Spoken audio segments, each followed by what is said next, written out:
No. Remember when they went opposed? Hi, everyone. I hope everyone's still alert after lunch. You had a little nourishment, a little sugar, a little ideas are flowing in your mind, thinking about how we can start to move the needle when it comes to infill and more housing in the state. This is the state policy panel, and we've got an incredible panel for you today.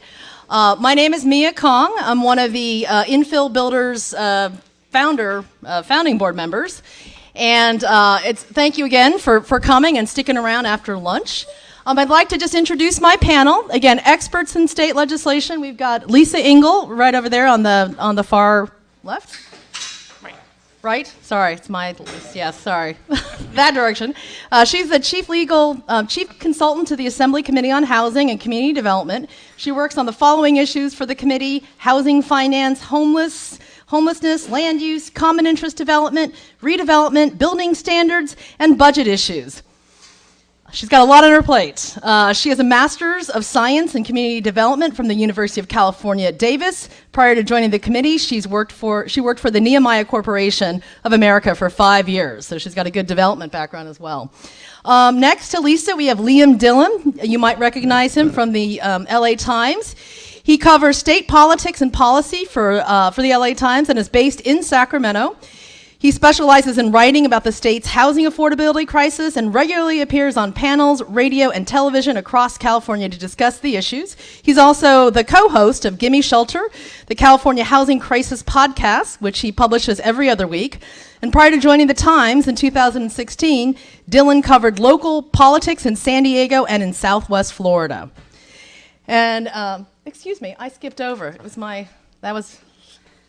That's okay. Brian's better looking than me anyway. Sorry, so, yeah. Liam's on the other end. Brian's in the middle. Sorry, my bad. Brian in the center there co-founded and leads the California YIMBYs, a statewide pro-housing advocacy organization. Yes, in my backyard. Pundits hailed California YIMBYs as the very first bill that they sponsored, which was SB 827, you might remember. It was possibly the biggest environmental boon, the best job creator, and the greatest strike against inequality that anyone proposed in the United States in a decade. Unfortunately, the bill died in committee, but it garnered more than 500 press articles and redefined the scale of policy response to solve the housing crisis. Prior to forming the California YIMBY Association, Brian also worked for the California Renters Legal Advocacy and Education Fund. Prior to that, Brian spent 10 years working for the U.S. EPA and U.S. Forest Service. And when he's not fighting to expand housing affordability and access, Brian can be found cycling in the East Bay Hills. So we've got a nice representation here. We're just going to kind of have an informal chat about sort of where we are this session, and I'm going to just sort of ask a few general questions, and then we'll have the panelists all chime in. So the first question really is let's just take stock of the 2019 legislative session. Many key housing bills were introduced, we know, and it was an exciting year, but some failed, and we're wondering why, and maybe some people can give us some insight on that. And how about we start with Lisa? Okay, well, I looked before I came down in our handy-dandy computer system, and I think our committee heard 120 bills this year. So that's Assembly and Senate bills that were referred to us. We didn't necessarily hear all of them. And they ran the gamut from ADUs. We have a couple of bills Senator Weiner mentioned that try to make it easier for people to put ADUs on their property. We have a lot of bills around surplus property. The governor came out earlier this year and said, let's do a better job with our surplus property at the state level. Let's inventory it. Let's make those sites available for affordable housing. So we have several bills that deal with that.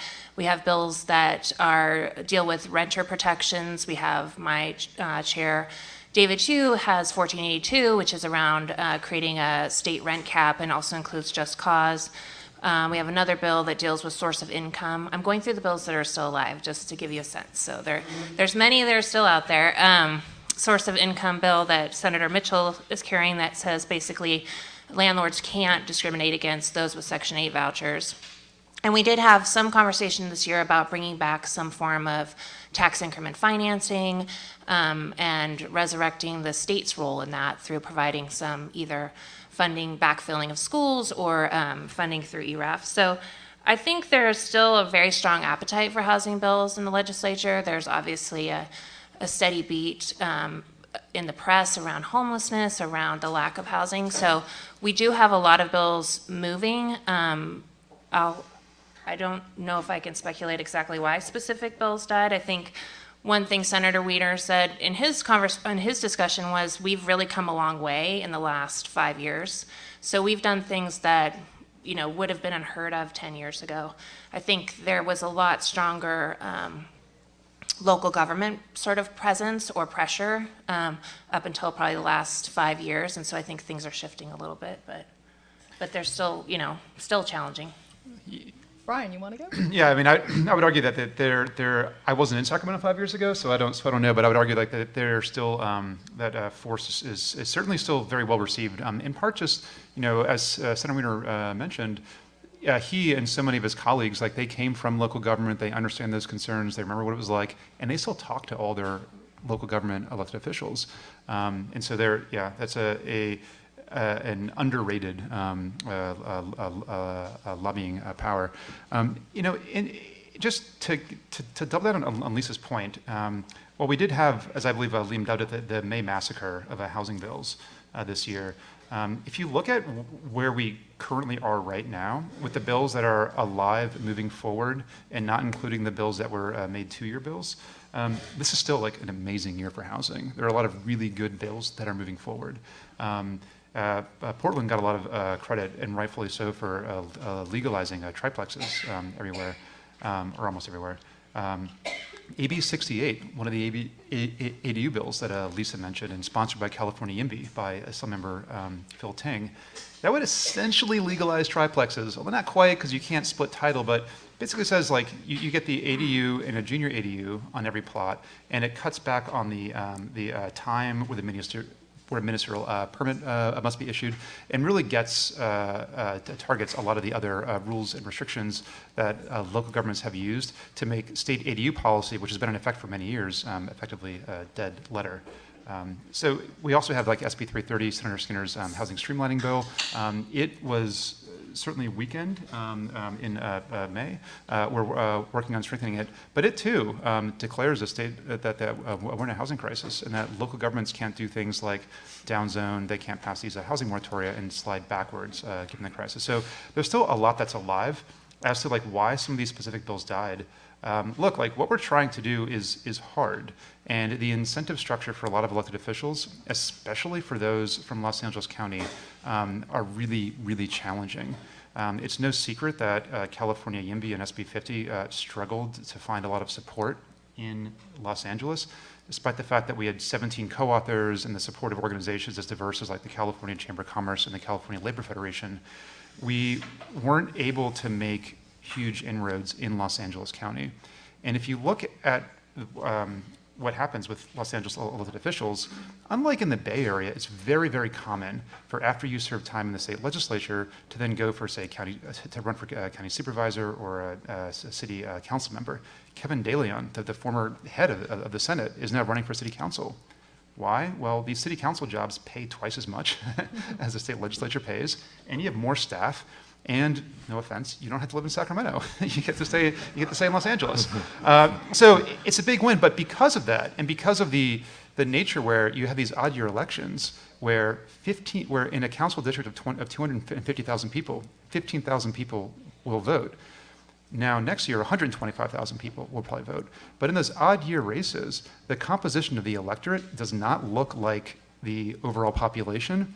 And so groups like, say, the Sherman Oaks Homeowners Association are really quite powerful, because those folks turn out. And so even when you're in the state legislature, if you're looking at your next move, you know that you have to keep those folks happy. So I'll stop there. But No, thank you for the insight. Liam, from your perspective, sort of reporting on these things, sort of what do you see as far as taking stock of what's happened so far in 19? So it was really instructive. Earlier this month, I went to Portland to write about what happened in the Oregon legislature this year, where there was a bunch of similar bills that were considered to, as in Sacramento, but those bills passed, whereas a lot of the high-profile stuff here failed. So they passed a rent cap bill that is very similar to what is currently on the table in California. However, it is perpetual, whereas the current version of the rent cap bill here is would expire after 3 years.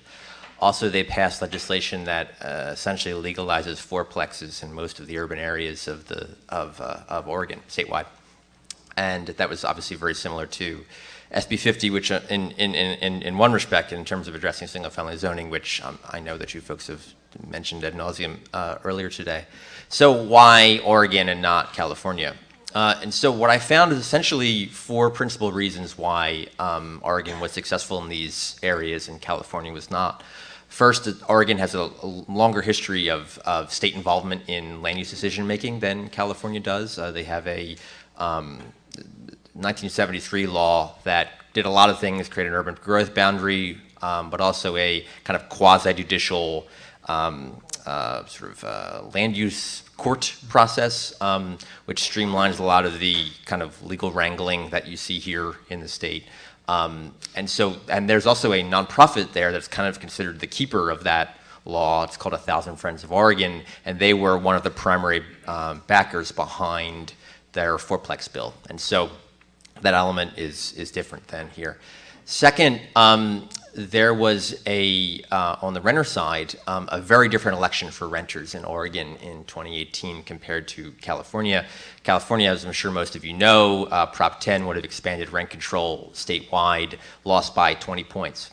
In Oregon, there was a Democratic state senator who was a landlord who had voted against a prior rent control effort there, who was primaried and lost to a pro-renter candidate who, after she won on election night, said this was a message election, and the message was, Oregons want to deal with the housing crisis, right? So very front and center in that election, and in similar ones around their state, they were able to get renter success, whereas here it was the exact opposite. Third, there was a larger coalition of organizations behind the fourplex bill than there were behind SB 50.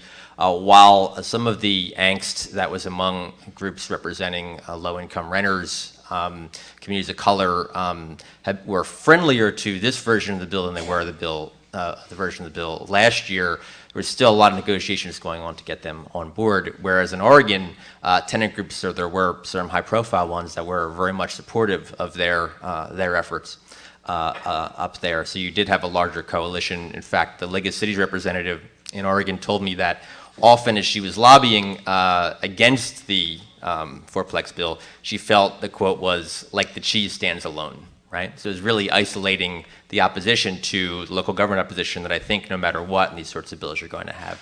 And then last, and perhaps in some ways most importantly, there was, the housing legislation in Oregon was predominantly pushed by the legislative leadership. It was run through the speaker, the equivalent of their Speaker of the Assembly there. She was the author of the fourplex bill and a prime mover behind the rent cap bill. And so when you have that legislative authority, you can kind of do some maneuvering. You can ensure that there's money in the budget to support these sorts of programs. And on the last day of the year, the fourplex bill had failed, but she was able to use the power of her position to get lawmakers to take it up again for a second time on that day when it ultimately passed.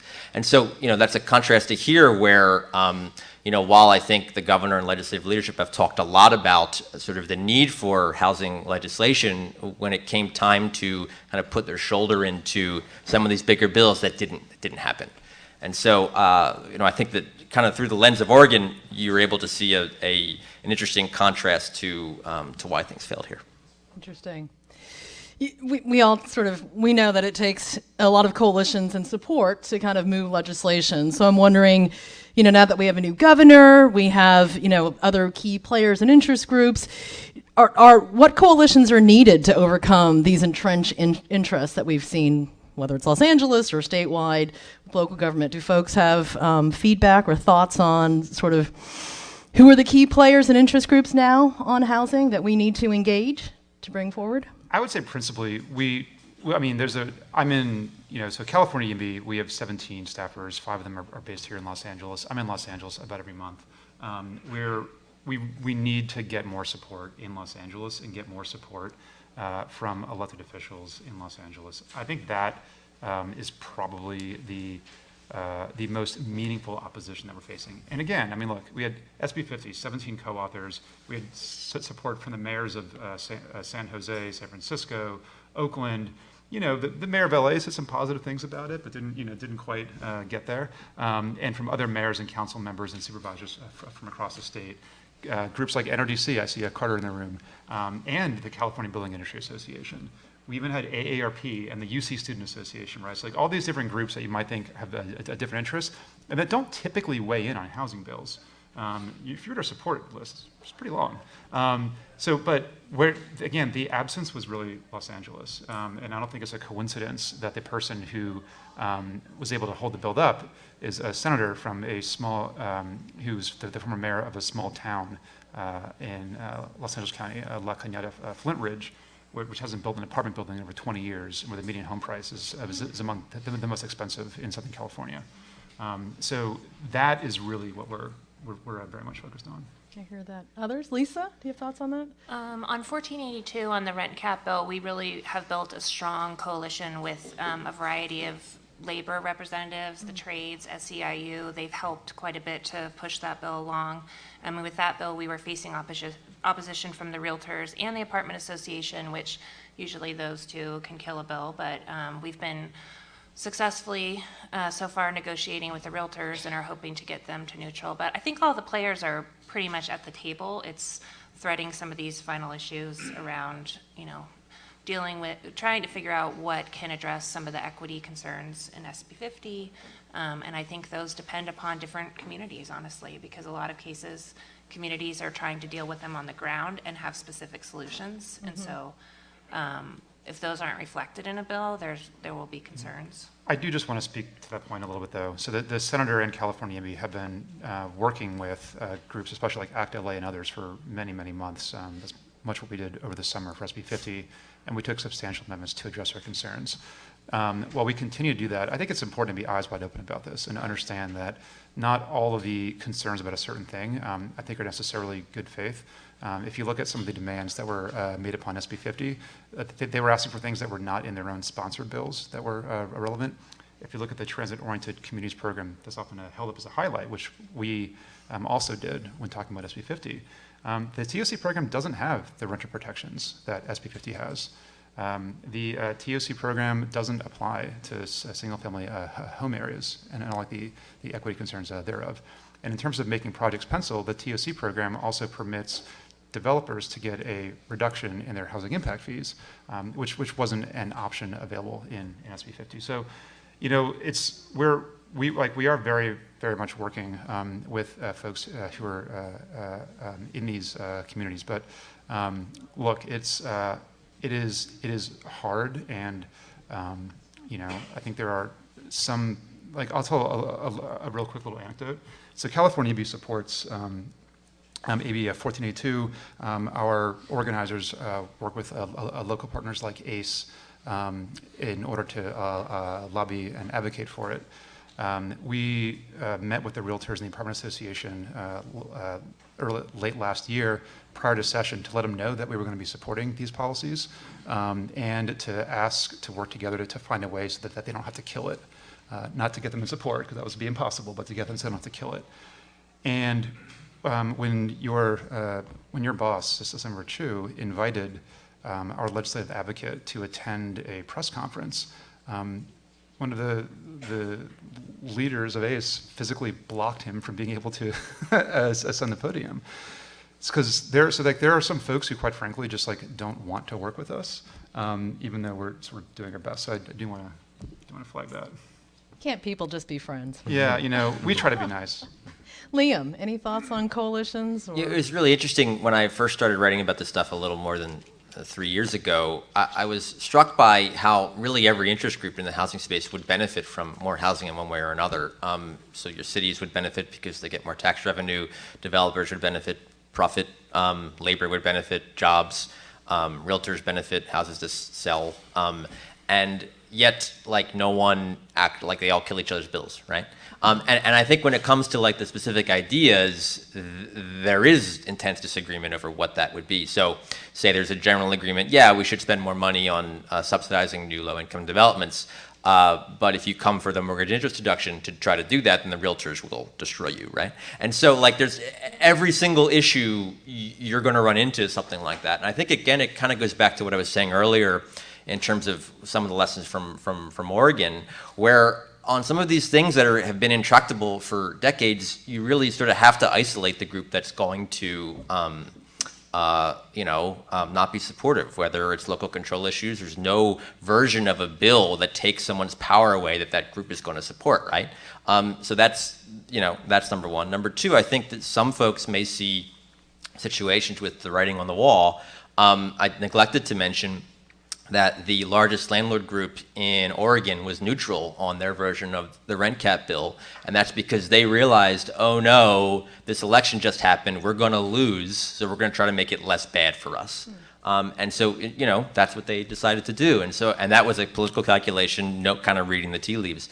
And so I think you kind of win one way or the other, right? You isolate groups, whatever your policy may be, to sort of those who'd be the most entrenched and are opposed, or you win at the ballot box and the groups that otherwise would be opposed say, we've lost, let's just try to make it not as bad for us as it could be.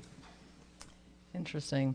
So switching gears, so we now have a new governor, Governor Newsom, and he certainly has put forward some lofty goals around housing. 3.5 million housing units is the goal that he's looking at.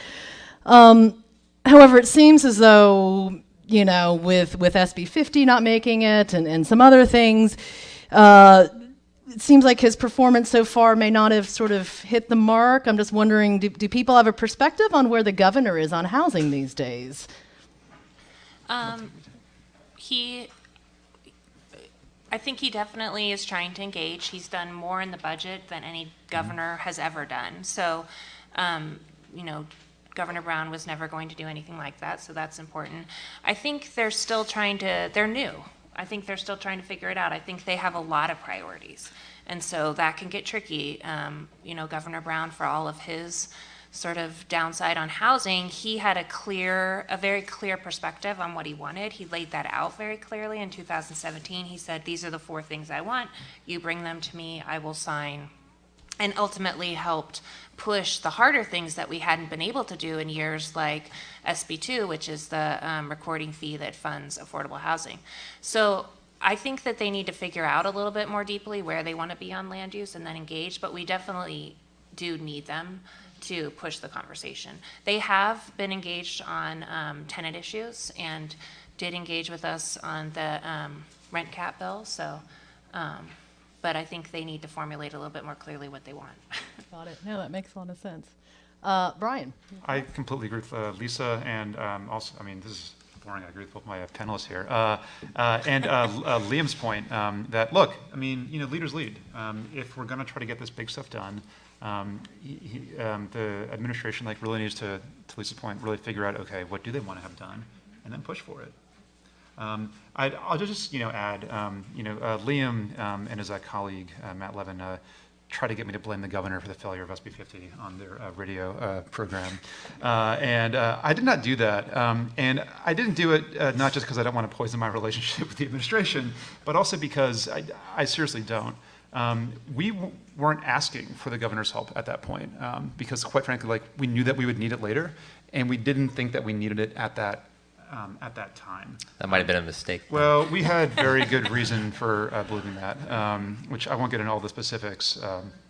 But I think by the time that the governor decided that he was going to engage on this, it was too late.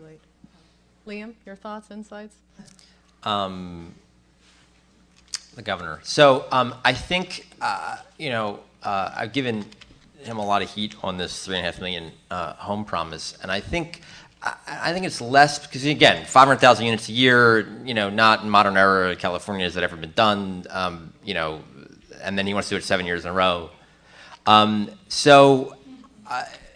not possible, really, and so, but I think what you want to hold someone accountable to is they should propose a policy that is commensurate with the goal that they're setting, right? So I don't think Mike Lenz is still in the room. But I had a story during the campaign where I talked to Mike about what you would need to do to kind of actually try to get on the government side, right? Because again, I mean, state government can only control so much. They don't deal with interest rates or the price of lumber, right? All these sorts of things. But they can do some stuff. So what would you need to do? And it's dealing with Prop 13 or dealing with CEQA or dealing with local control over zoning, kind of the big ideas. And unless and until I think you propose ideas that really go after those things in some sort of meaningful way, then I think it's fair to say that he's not sort of doing what he said he was going to do. And so, that's kind of where I'm at with the governor. Good, nice, little friction. That's good. Kind of shifting gears a little. Of course, I'm a developer, and I still mourn the lack of redevelopment and tax increment financing because it is so darn hard to do infill without this tax increment source. Whether you're building affordable housing or infrastructure, I know we had a little EIFD, Enhanced Infrastructure Finance District, amendments, I guess. But I'm also wondering, do you think this governor has more of an appetite for tax increment financing? And do you see that as a possibility in the future?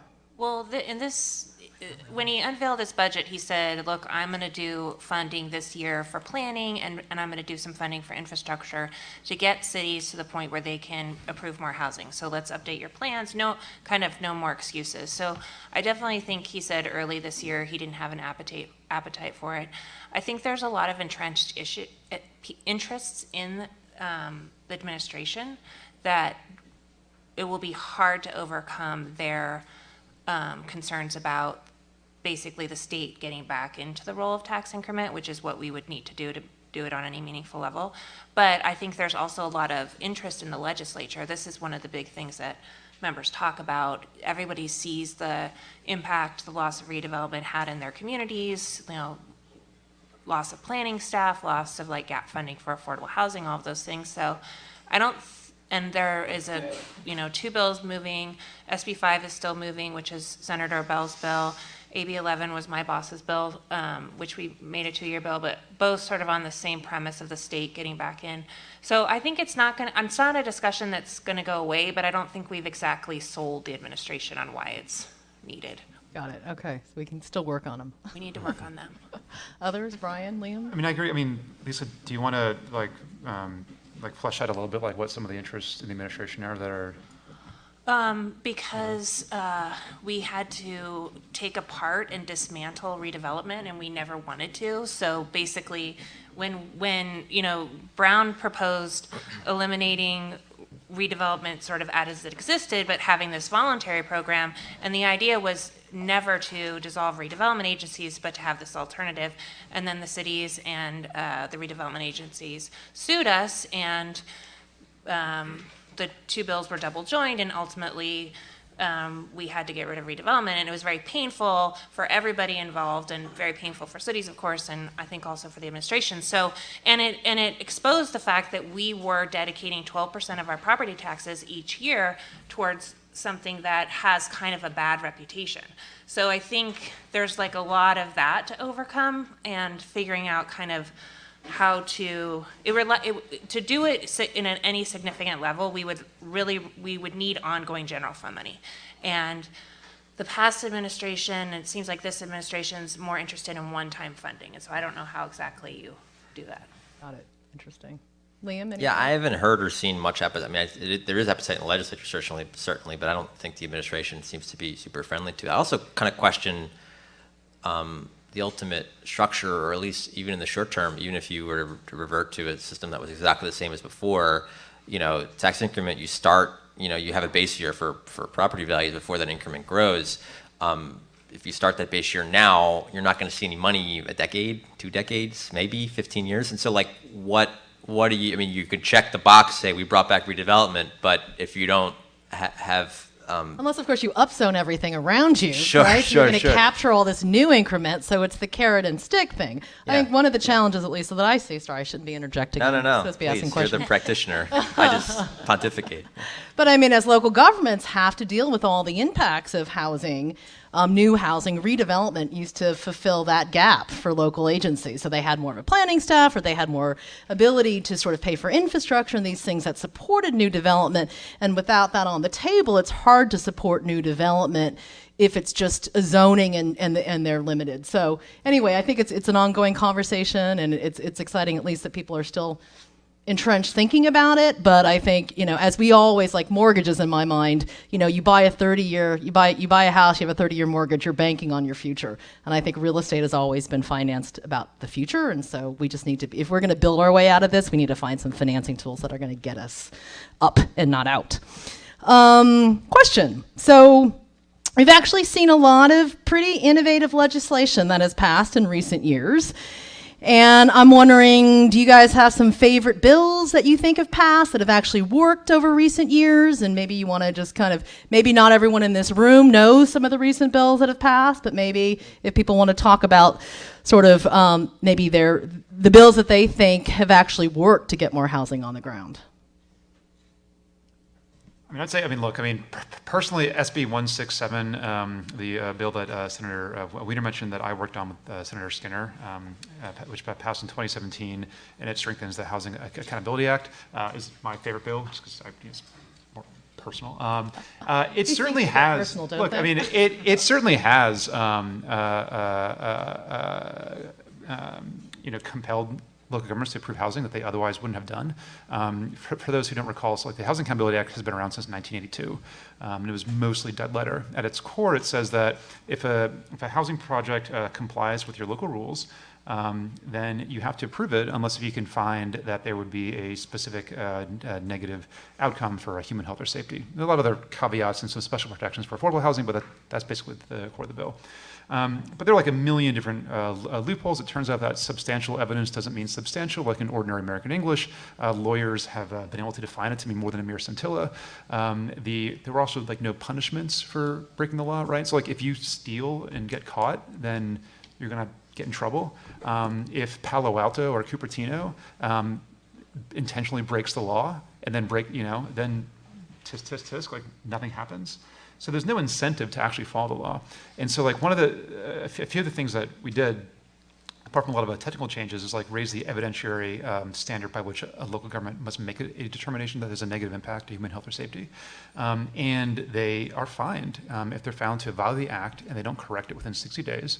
They're fined $10,000 per denied unit of housing, which if you're talking about a 300-unit apartment building, $3 million is real money.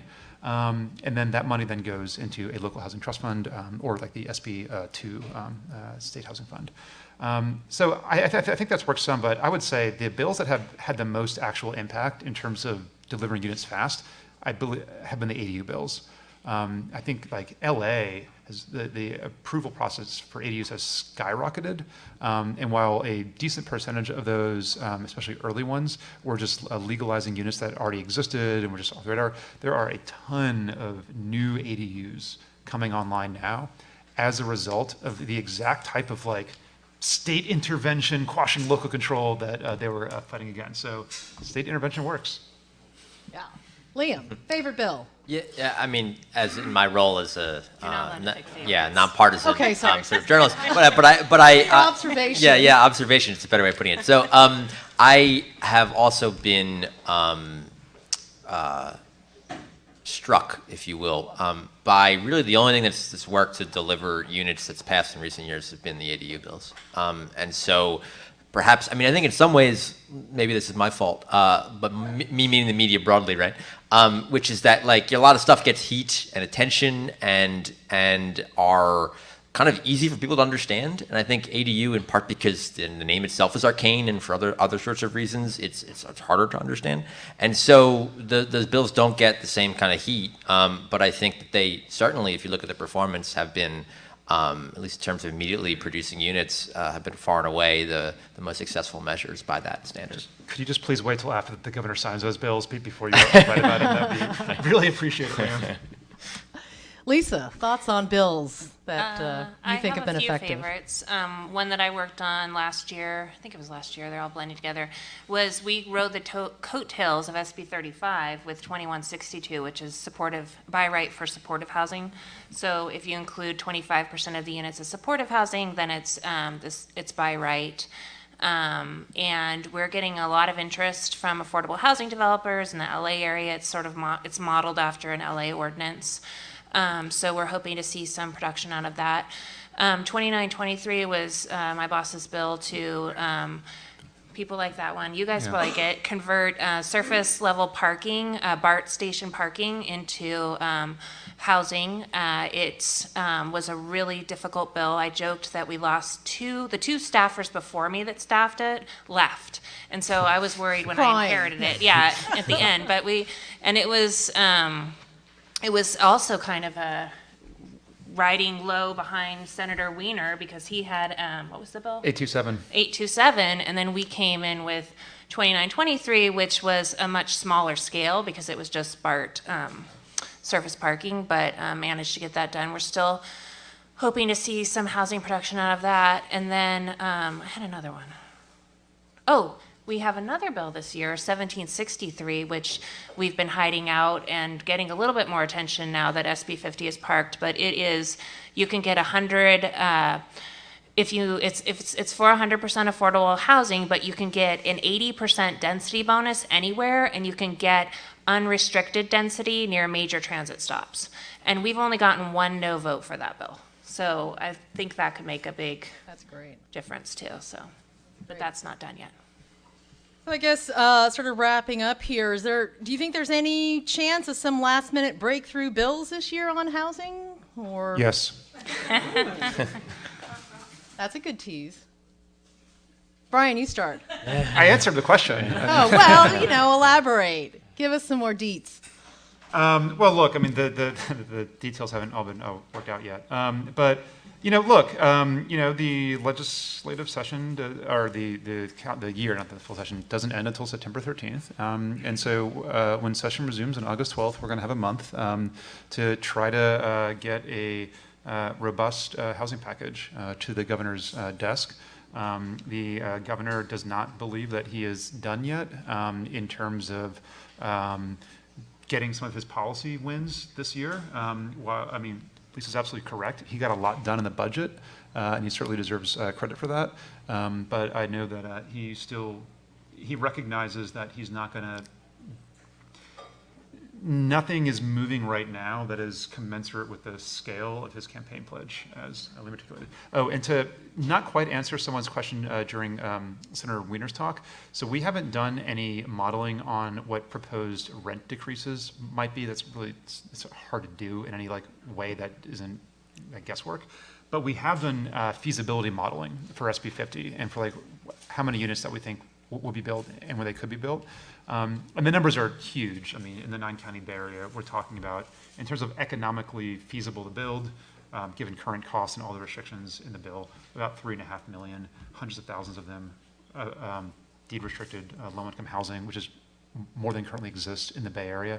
Now, obviously, that wouldn't quite come to pass. There are limits to sort of labor, and the cities of Palo Alto and Cupertino aren't going to be able to review the applications fast enough. It's at the scale that we need to get done. Exciting. Liam, thoughts? I don't know. I mean, I think that there's some discussion among some members who have made it public that they'd like to see a special session called on housing. I think kind of the machinery would sort of need to be moving, and I haven't really seen that. So, for instance, if you want to have a special session on housing, you're going to need to, sort of similar to what happened in 2017, try to position a number of bills being part of a package of, and that would presumably pull out the rent cap bill so that could be part of a renter thing. And there's a lot of kind of mechanistic things that would need to happen for that, and I just have not seen that go forward. People ask me a lot, when SB 50 going to come back? It's going to come back. And look, I mean, when people want conversations to continue in the legislature, they advance bills, even if they don't want, or even if they're not necessarily committing to voting for them in their final form, right? When people want conversations to stop in the legislature, they kill bills. And so I mean, that's what happened, right? And so, there's always opportunities to do all sorts of last minute things.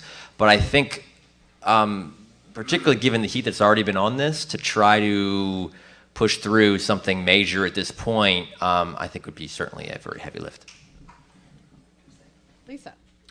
I think if we can get our rent cap just cause bill passed, that it would be a major win. I think it would be a big accomplishment. I think there's a lot of other bills that would make a nice package on housing. I don't think we're going to see anything else really big. I think partly because the governor sort of checked the box on housing for this year, and so I don't know if they'll engage much more. But I think there's a lot of opportunity next year because SB 50 is now parked, but I think the pro tem is engaged and is now it's kind of her bill too. So, Gotcha. Interesting. So more excitement to come next session. So maybe we could just open it up. I'm going to ask Ethan, how much time do we have? Do we have 15 minutes? So we have about 15 minutes for questions. So, sir, over there in the blue, you raised your hand first. So Thinking about that Oregon State Senator you mentioned, and then thinking about my Senator Portillo, How close are you two? I'm a state delegate to the convention. There we go. So do you think that both the media, Liam and Brian, the advocacy groups, have too easily said exactly what you said and what you said, Liam, on the podcast, which is he's from La Cañada, that's who he is, when La Cañada is less than 1.7% of the population of his district. He has many more people in Los Angeles than he does in La Cañada, which is only 15,000 people. He has huge cities like Glendale and Pasadena who have transit and actually have a lot of density that they've built around transit. And are you guys, in your various roles, letting him off the hook too easily and by saying he's from this one little corner of his district? Well, there's a rhetorical reason to do that, right? I mean, like it's a good story. I also think there's a lot of truth to it. I mean, he was former mayor of La Cañada, Flint Ridge, a lot of ties there. But in terms of the community in terms of the political leadership of a city in his district that was most opposed to the bill and was most actively working against it, it was Pasadena. So, I mean, we can blame the mayor of Pasadena. I was going to make the Pasadena point at one of the hearings. One of the opponents who was formally testifying was the planning director of the city of Pasadena, right? I think, look, like, when you set up this is sort of speaking to leadership and trying to answer the first part of your question. When the leadership plays a large role in deciding who is in charge of each individual committee and what process for bills to going through those committees, right? And so what surprised me, frankly, about what happened with SB 50 and why I was surprised it died when it did, is that in December, the leader of the Senate goes out and creates a new housing committee and puts Senator Wiener in charge, which to me reads like a pretty clear endorsement of his approach on housing issues, right? Because he touches every single housing bill. Also, though, decides to send the bill through, multiple committees of folks who are not necessarily enamored with that approach. So the local government committee, or whatever its sort of formal name is in the Senate, headed by a senator from Marin and Sonoma counties, who had been opponent to this approach in the past. And then through, of course, the Appropriations Committee, which really every single bill at all, major bill at all, will touch. And what I was surprised is when you telegraph that, you seem to think that you're going to, if you agree with the approach on housing, then know that you're going to have problems in those committees, right? And so I was surprised that sort of telegraphing didn't kind of logically play out in the way that I thought. And that's why I was surprised that she didn't step in and kind of override that process. But you got what would be expected for a normal bill. There was a deal that was made that was cut that lessened the bill's impact in Marin in the first committee, right? Which is what happens when you have a committee leader from Marin. And then you have someone from, while he represents certainly larger than that city, someone from that city and has a very specific view, deciding you don't like the bill, right? But all that's expected. What was unexpected to me, again, is that given that was, really easy to understand, that there wasn't a decision made to either not put Senator Wiener in charge of the Housing Committee in the first place, or push it through. Lisa? But I would just say, I think that the Senate is becoming more moderate, which is something that we're all starting to figure out. And I think the pro tem has to some extent reflect the caucus. And so maybe part of it is that she's figuring that out a little bit, maybe. Yeah, I mean, when you kill a bill in appropriations, that means a lot of people don't have to take a hard vote, right? And there is some rationale to, if you don't think a bill's ultimately going to make it, I think all of us thought that there was going to have a much harder time in the assembly, then why make your senators, whomever they are, take a hard vote without even getting it through the legislature at the end of the day, right? And, and that's her job to do. And so if she made that decision, this is some speculation here. If she made that decision, then, fair enough. That is what leaders do, right? In some respect. All right, another question. Over here, sir. A couple of questions. But first I wanted to say that there's no money for local government from a fiscal standpoint in residential development. Rick Cole was at a stamp event and he hit the nail right on the head, that there's a bigger discussion. So I just want to sort of clarify that when people talk about it, and this is someone that's worked in local government for quite a while, there's a resistance because of fiscal. And I think having a city manager or maybe an enlightened elected on a panel like this, no offense to the current panelists and so forth, can explain the mechanics of that, because the economics are not there, the incentives are just not there. And they haven't been there, and they'll continue to not be there in the future. And that's one of the reasons that there's a resistance, especially in the medium and smaller cities.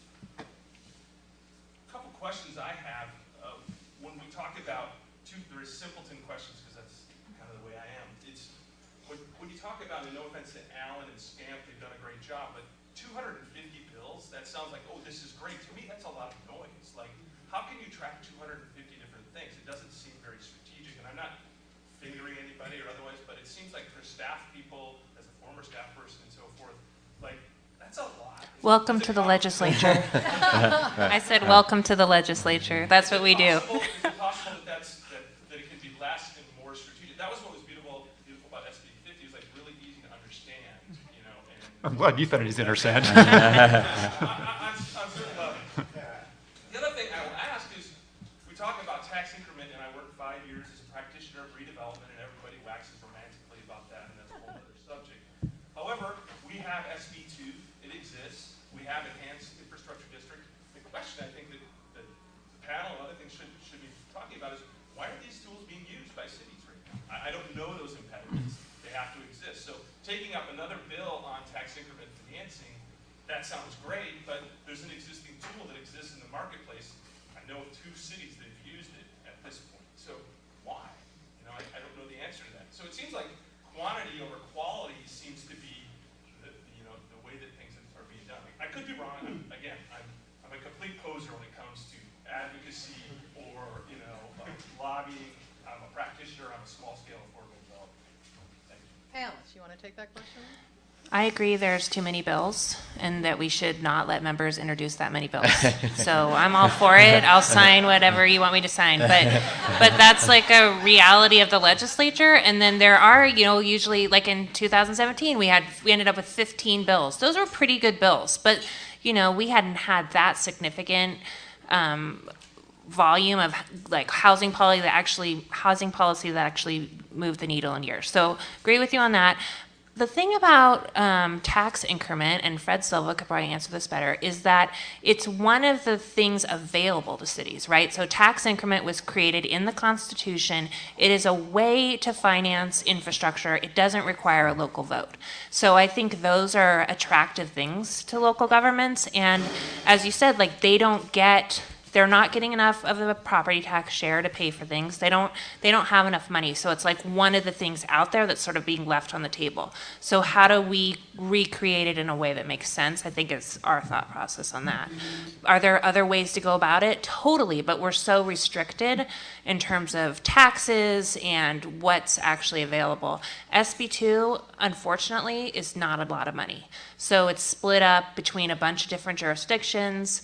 A lot of jurisdictions are going to get a very small amount of money, and it's not something that grows, and tax increment is something you can bond against. And so anyway, those would be my thoughts on that. There's probably easier ways to do it, but we're constrained in a lot of different ways, so. Yeah, I'm no tax increment expert, but my understanding and like from what I've been told is that it does work pretty well in San Francisco, in part because it's a combined city-county, and so you're able to get a larger increment, whereas the current EIFD rules, and again, not an expert, if you're not a combined city-county, it's just like not as attractive to bond against, and there's not as much revenue that you can get. So it's just like less effective a tool for doing the sort of things that Mia used to do. In terms of all the number of bills, like yeah, sure. I mean, like just like. There actually is a cap on the number of bills that legislators are able to introduce in any given year. Maybe that cap is too high. It's 50. Yeah. It's too but, high. There's this. But the point I wanted to hit on though is you talk about that seems like a poor strategy. It's like, well, strategy denotes, thought and actors, right? There's no like prime mover behind it. Like to like Liam's, point before where he's like, this is weird. So many people would benefit from housing. Like I would benefit if housing weren't so damn expensive.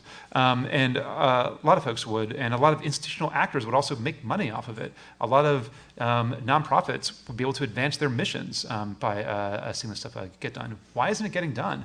Well, there's been no one who's really focused on their mission is ending the housing crisis, right? There are a bunch of different actors who have like niche things, right? So like industry groups like focus on like niche things like before their industry. Groups like SCAMP advocate on behalf of their members, and I love Alan and his like member companies do a lot of really great work, but like that's not like their mission. That's not what they're funded to do, is to end the housing crisis. Like they're funded in order to increase funds for their member companies so they can build low-income housing and provide services to folks who need it. So what you really need is actually someone who's trying to like corral the different interest groups, trying to corral legislative leadership and other folks who matter in order to get this done. So that's like the role that California YIMBY is very much trying to play, although we're new and it's hard. The thing I wanted to get to, when you mentioned like housing doesn't pay, well, it depends. So I think if I recall correctly, he's the Santa Monica guy. So I don't know what the numbers in Santa Monica look like, although I certainly know that housing is extraordinarily expensive in Santa Monica. I've worked with feasibility analysts who work with local governments to help them figure out, right, like does housing pay or not? And it really depends, like different local governments have different types of, like they get different property tax increments, like depending what the system was set up like in the beginning of 1979, it's a total confusing mess. But most Bay Area jurisdictions make money from market rate housing now. In fact, almost all of them do. It's a net fiscal positive, and that's because market rate housing in the Bay Area is so incredibly expensive, and also family sizes are shrinking, and so some of the other costs associated with building residences are declining. So I'm skeptical that this is a prime mover, and also it's not the case that like local governments are primarily like utility maximizing machines. They're responsive to the interests of their constituents, and while it certainly doesn't help if like new housing is a net revenue drain, well, the thing that they're mostly worried about is like what does their homeowners association have to say, and those folks aren't stewards of good governance. David. I can just add to Brian's comments about the financial implications of housing for local government.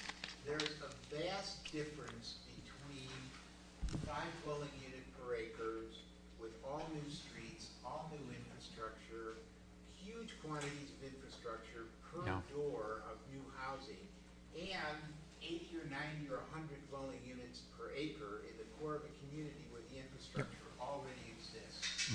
And so I'm sure Rick's comments are directed towards, a Ventura County paradigm where we've got lots of low density single family sprawl. And that goes for operations, not just the capital cost, but the maintenance cost for all of that infrastructure. Police expenses are higher with low density, fire expenses are higher with low density. There's a big difference. It depends on what kind of housing you're talking about. Brian's right. Yep. I just have to add one thing to your comment, because you said you're an affordable housing developer. EIFDs do not have a 20% set aside for affordable housing. So there's a big difference when you compare EIFDs with redevelopment. Just had to interject that. No, I know, but I just wanted to reiterate that that's one of the challenges why it's hard to make it work, and the vote, which I guess has changed. Fred. Well, let me put in a quick plug on the dilemma about tax increment. And that is under the old redevelopment model that everybody loved. The city was able to basically steal increment from the county and the schools. The school problem was basically the state's, not the school district. What's happened after the repeal of redevelopment is the state finally figured out that the growth in the property tax attributable to schools is worth twice what the growth in the general fund is to the guarantee. Because the general fund grows at maybe 3 to 4%, and the property tax grows at 6 or 7%.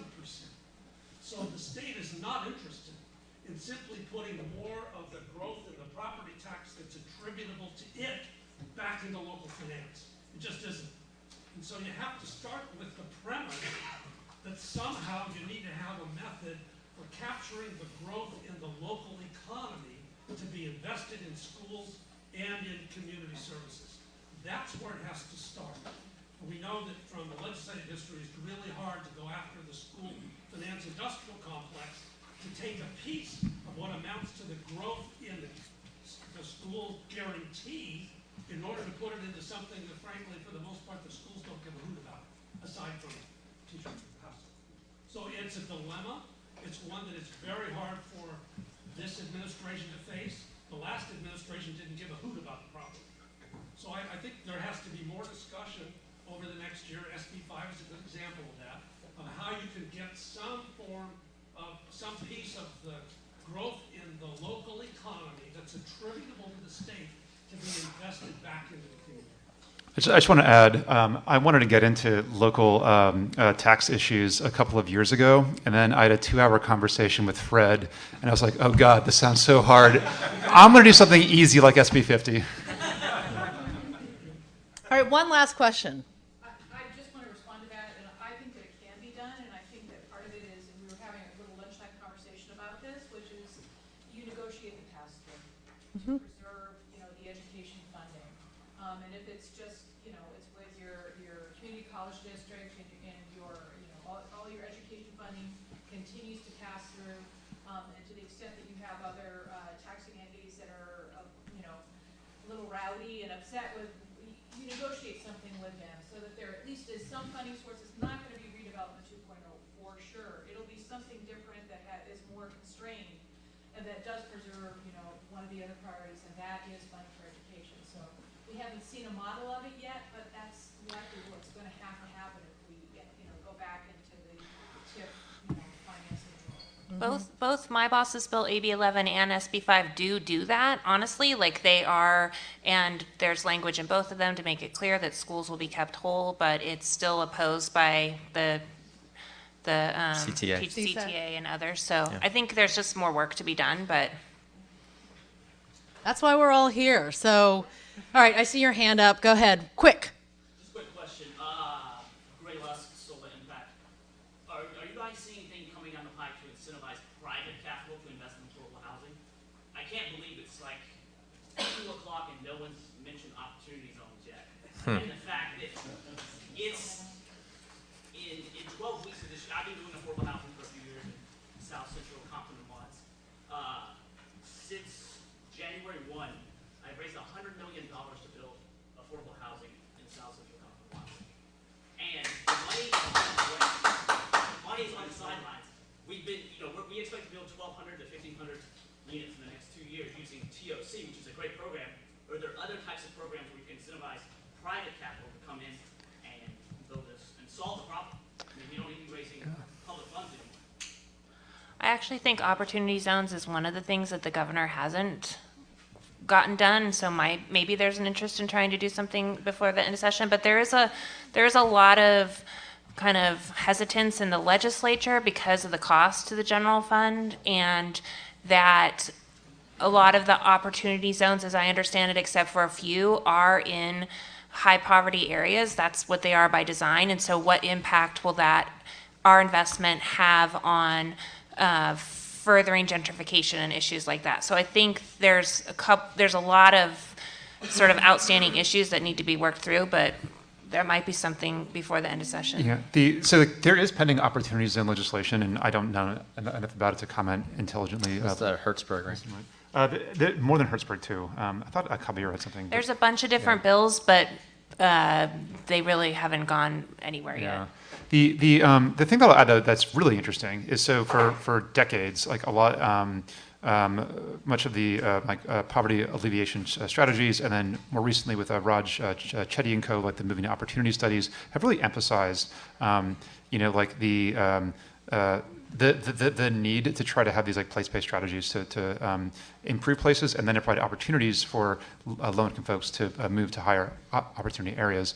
And there's a real tension between the sort of the federal opportunity zone framework and what the state of California has been doing, which is really trying to actually direct private capital away from low-income areas. So, that's we don't have enough time to really fully unpack that right now. I'll just say I've looked at the opportunity zone maps for California, and the ones in Los Angeles are pretty hilarious because a lot of them are like in the most gentrifying areas that a lot of them like aren't even necessarily that low income. It's like the arts district is an opportunity zone. Why is the arts district an opportunity zone? I mean, so I thought that was actually more a clever way as like a new tax shelter for investment that like would have happened anyways. But there are certainly opportunities for good community uplift as well. Well, thank you. Well, if you all can just give me a little help in thanking our panel.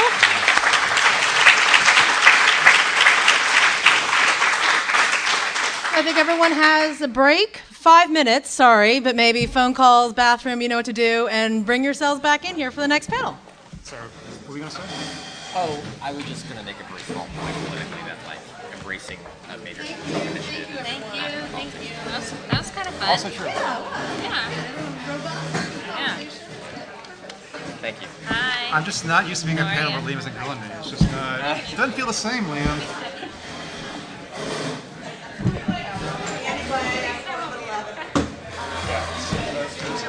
The maps for the Bay Area are actually kind of sensible, but for LA, they're bonkers. Really? Oh, yeah. I didn't take a closer look. That's one on my list of things to...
Okay, let's settle down, everybody, if you would.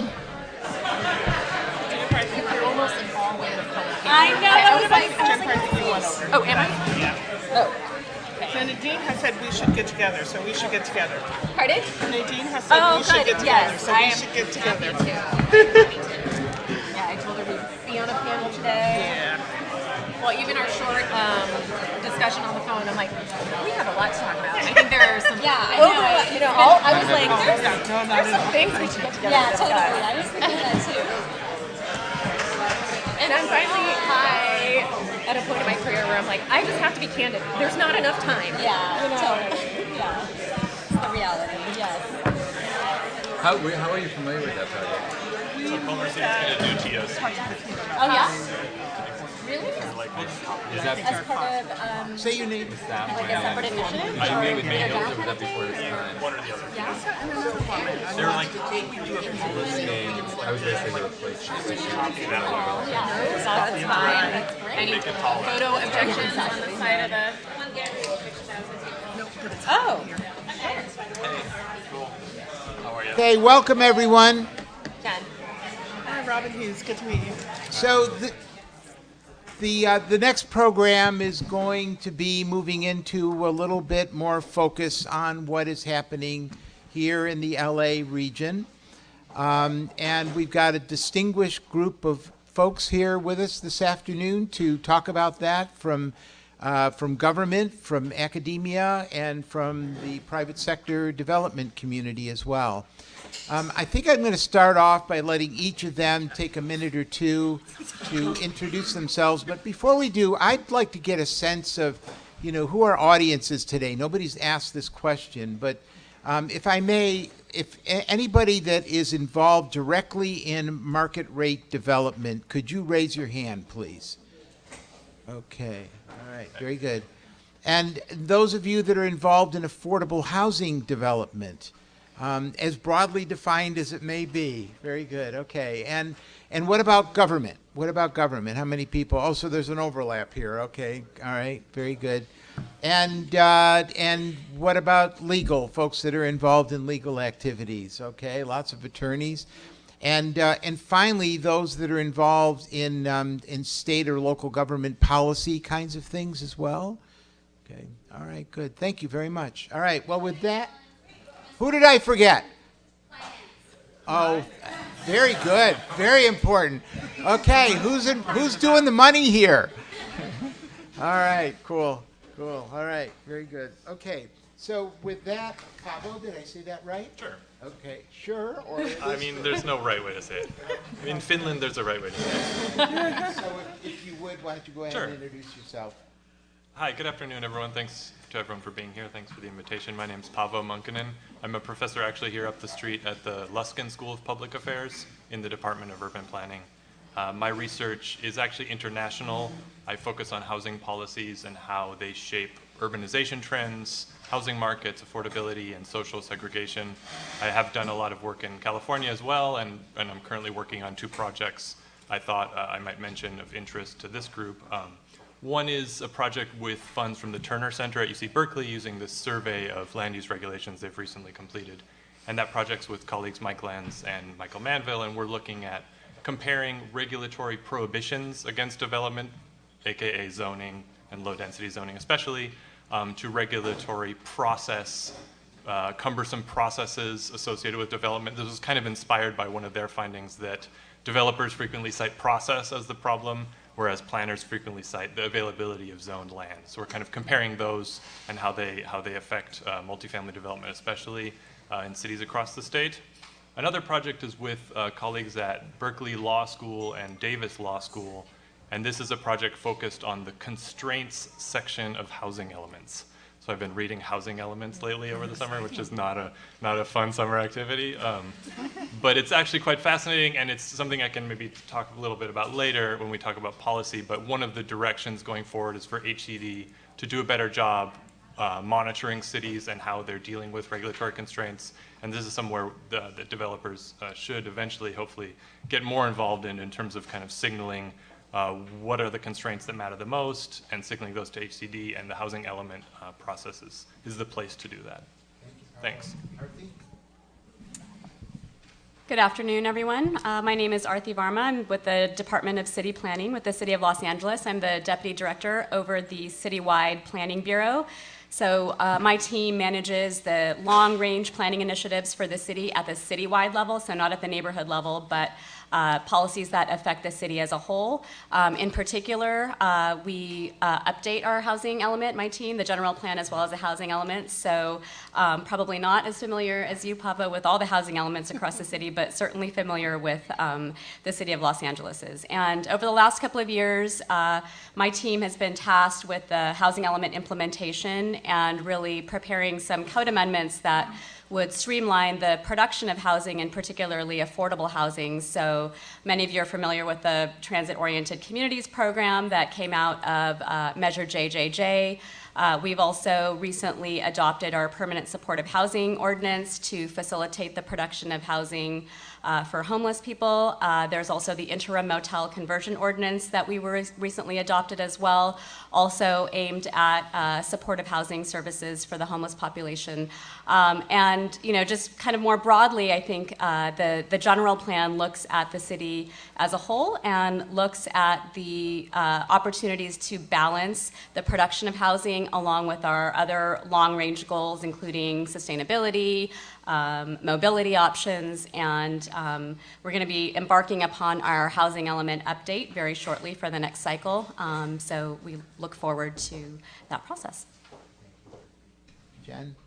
Hi, I'm Jen McEllier. I'm a partner with Watt Investment Partners, which is the commercial real estate investment arm of the Watt Companies. If you're not familiar with the Watt Companies, it's a development company that's been in Los Angeles for over 70 years. Has done every type of product type, invested in, developed, redeveloped, but initially started in housing, single-family housing, after World War II, and more recently has really refocused on their roots in the housing space and very much wants to be part of the conversation in Los Angeles in the moderate rate housing space. And to that end, we have focused on participating more in the public-private partnership space as it relates to housing, starting with a joint development with Metro and LA County to build a mixed income and mixed use project on 2 of their stations at the intersection of the Exposition Line and Crenshaw Boulevard. We'll be building 400 apartments over commercial there. And I would add, a comment came up earlier this afternoon about looking at new ways private capital can play in the affordable to workforce housing space. That's something we're very focused on and hope to address during our conversation. So thanks for having me here. Don't let me forget to address that, Jennifer. Okay. Thank you. Robin? Good afternoon. My name is Robin Hughes. I'm the president and CEO of Abode Communities. We are a nonprofit architecture and property management organization, and we also have a social service arm to our work. We've been around for 50 years, came out of the community design center movement back in the 60s, but we've been doing affordable housing development since about the late 1980s. So our production and preservation work focuses primarily around family and senior housing, and more recently doing permanent supportive housing for people experiencing homelessness. Over the few decades that we've been working in housing production, we've been involved in about 50 projects, roughly 5,000 units or so in our portfolio.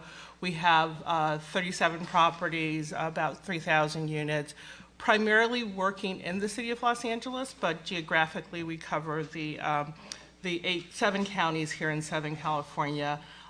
Most of our projects are urban infill projects just by the nature of what we do. So we're working in areas of the county, city, like South LA, Southeast LA, Boyle Heights, down to Long Beach, Signal Hill, Pasadena. We actually have leaped over the hill and then we're in Lancaster, so throughout Southern California. We've also have had a number of collaborative public-private partnerships, of course, with redevelopment agencies and housing agencies, but more recently with LAUSD and Metro. And we primarily utilize 4 and 9% tax credits. That's our big focus, but we are also looking at private equity fund and REITs as an opportunity to fund mostly preservation deals. Hi, I'm Will Sipes. I'm head acquisitions and entitlements for Carmel Partners. We are a multifamily developer, investor, and operator.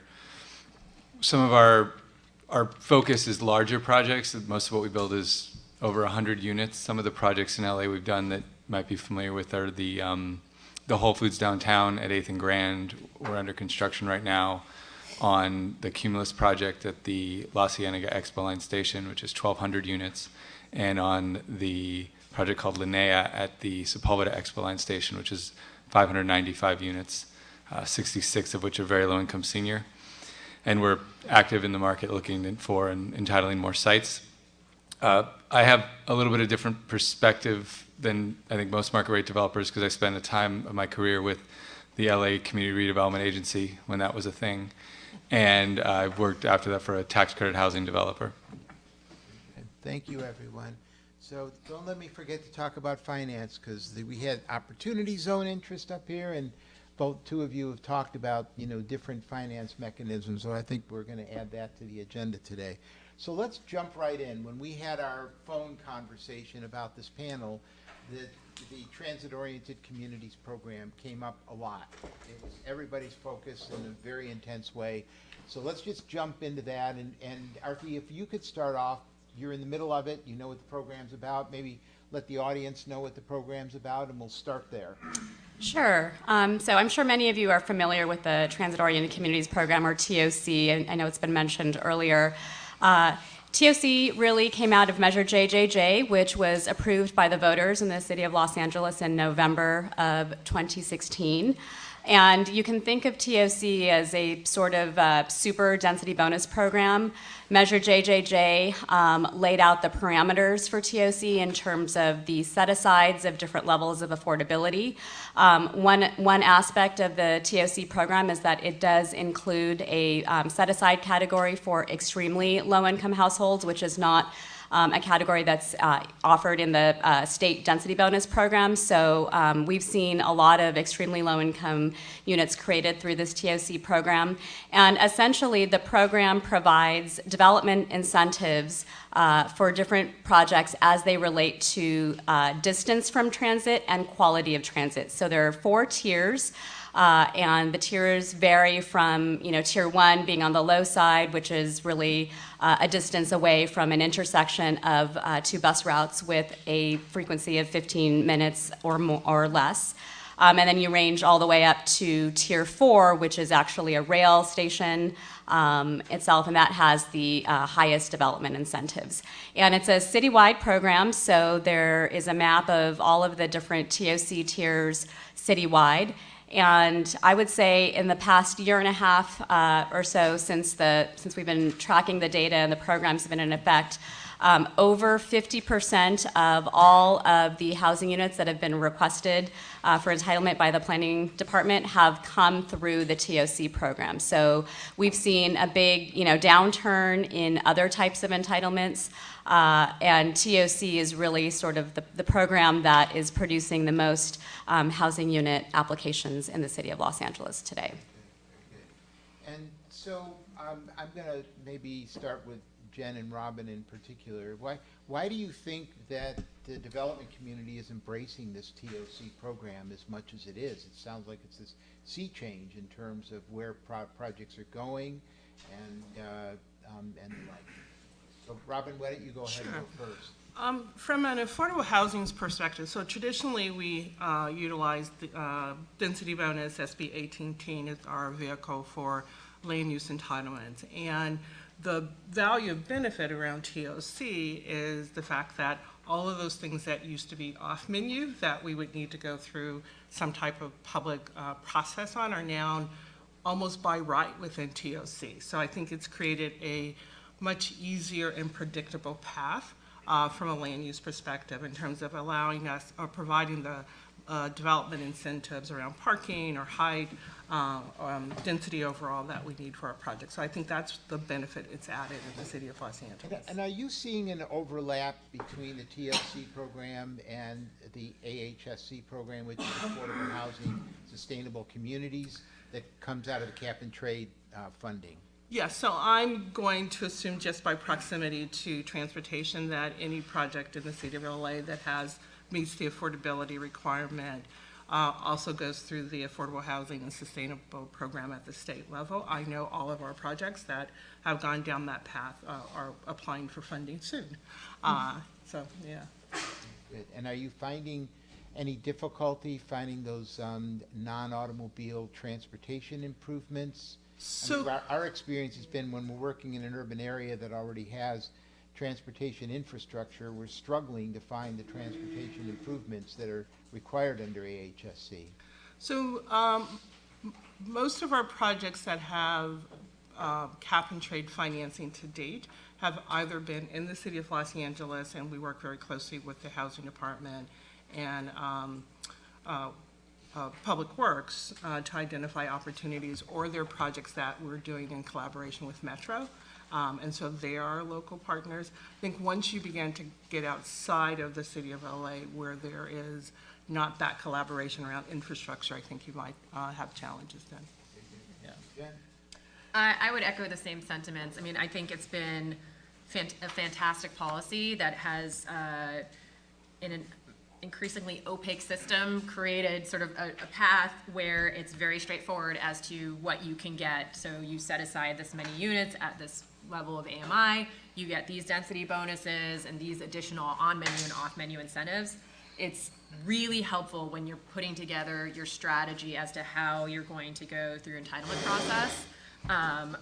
Just touching briefly on the capital story, you can lower your cost of capital, therefore the overall cost of a project. If you can show a path to getting entitled, that's a lot more clear, that has precedent, and that's one of the things we like about it. I would say it's frustrating to me in that a lot of cases it's designed for a future we're not in yet, in that on the one hand, I love on a tier 4, you don't have to do any parking, but And that would allow for costs of the project to come down, which would allow us to build more. But we're in communities where people don't buy off on that. They say, well, the residents are going to park in our neighborhood. You need to provide some parking. So we're sort of in this point where ideally we could take advantage of it and not have to use it, park it, but we still have to park it in order to get community support. Equally, the density is often in excess of what we can afford to build. Unless you're in an area where the rents justify going to concrete type 1 or steel frame construction to go up in a tower, you usually kind of cap out at what density is accommodated within a stick frame building. And so sometimes that's really disappointing when you think about sort of what could be. But I'm thrilled that it's already provided for and that, it's a future that we can hopefully get to. So you mentioned that your cost of capital is going down because of this. Is it because you're eliminating the entitlement risk? Just maybe explain that a little bit more. Well, some of the on-menu incentives and sort of these off-menu incentives that can, the on-menu incentives that historically would have been off-menu additional asks are now sort of automatically granted versus they might have been a variance or something that would have then triggered JJJ and prevailing wage and would have prevented you from having as streamlined of a process. So there's a lot more visibility on what you can and can't do. So is your capital willing to come in earlier as a result as well? Since there's no entitlement you can't. risk? I wouldn't put it that way because there's still entitlement risk because you have CEQA. Yeah. But I would say any effort that can be made to make the path to getting your planning approvals more straightforward and just having a roadmap for that is very helpful. It allows your capital to get much more comfortable with it.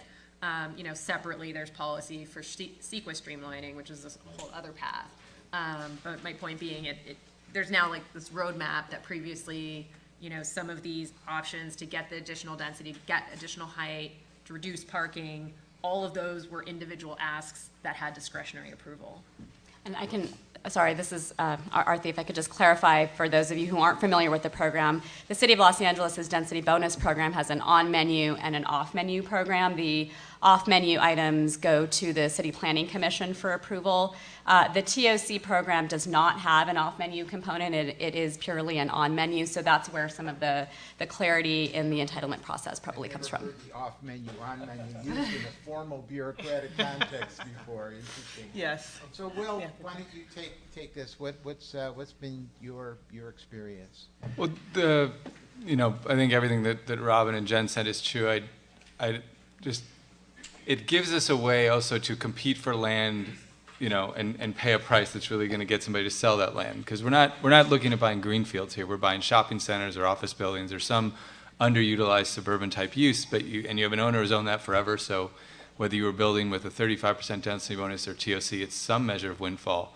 But their calculus is, I have to pay taxes. If I'm going to do a 1031 exchange, where am I going to put that money with the market, what it is, et cetera. All real tough problems, but they make a difference in whether you can unlock and actually transact and buy land. And having that extra bonus that allows you to pay more for the land is helpful in getting housing built. So I actually have a challenge on that one with Will, because I think what we're finding is what Jennifer alluded to, is that landowners think, okay, I'm in a tier 3.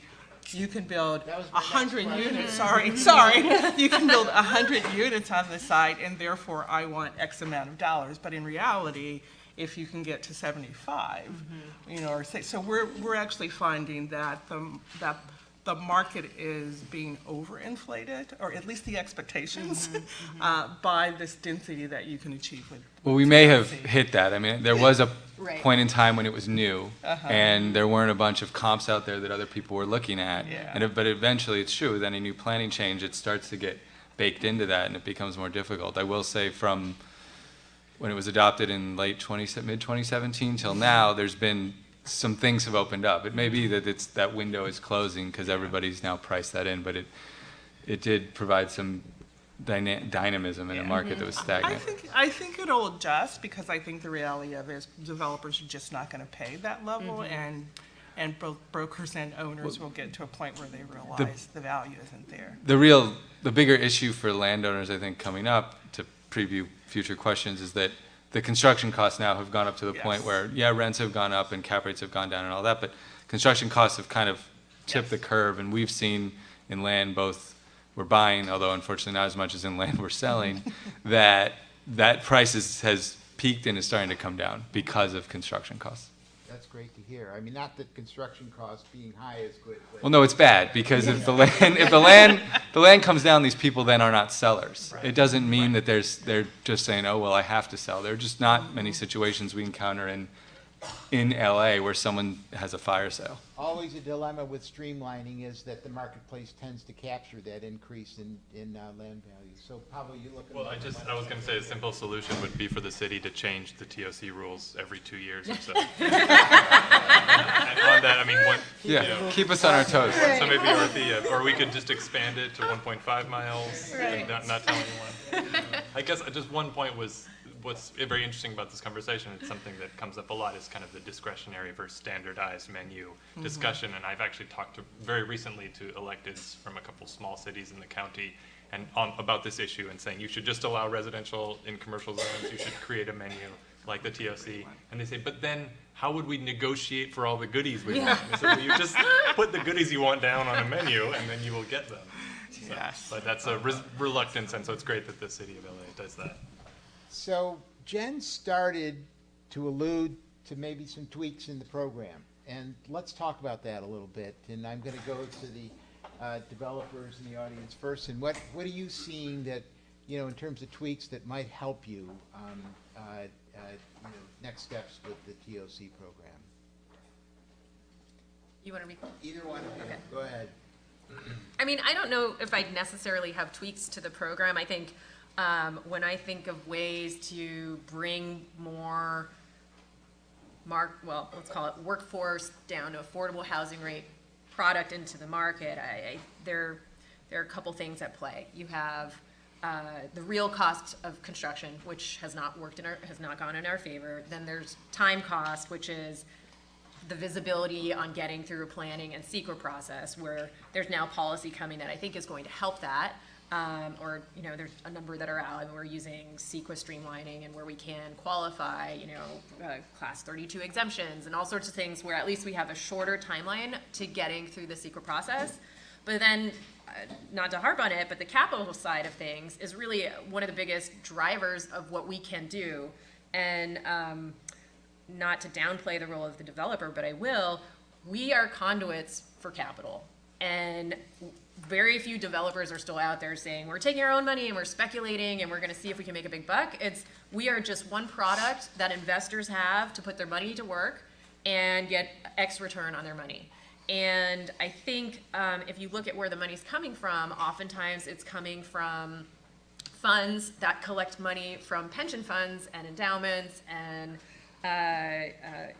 other, public institutional groups that have public pension monies under their control.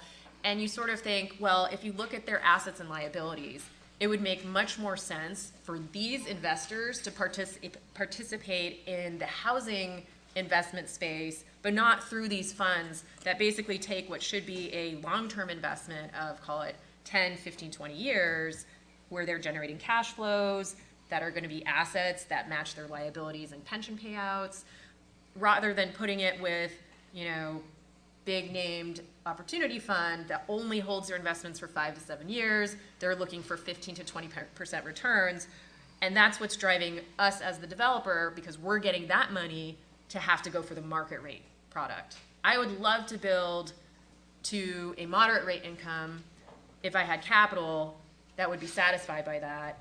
And the story I would tell that capital is that is the most closest to risk-free product you can own from a credit standpoint. If you're in the moderate to lower AMI space, your tenants are not leaving. You're exempt from market shock. I mean, that's the conversation where, I think about people on the policy side is like, who's taking leadership positions, talking to pension funds about what are they doing with their money? Because these are their constituents that need the housing. So less about TOC. I think TOC is a great framework for that to work in.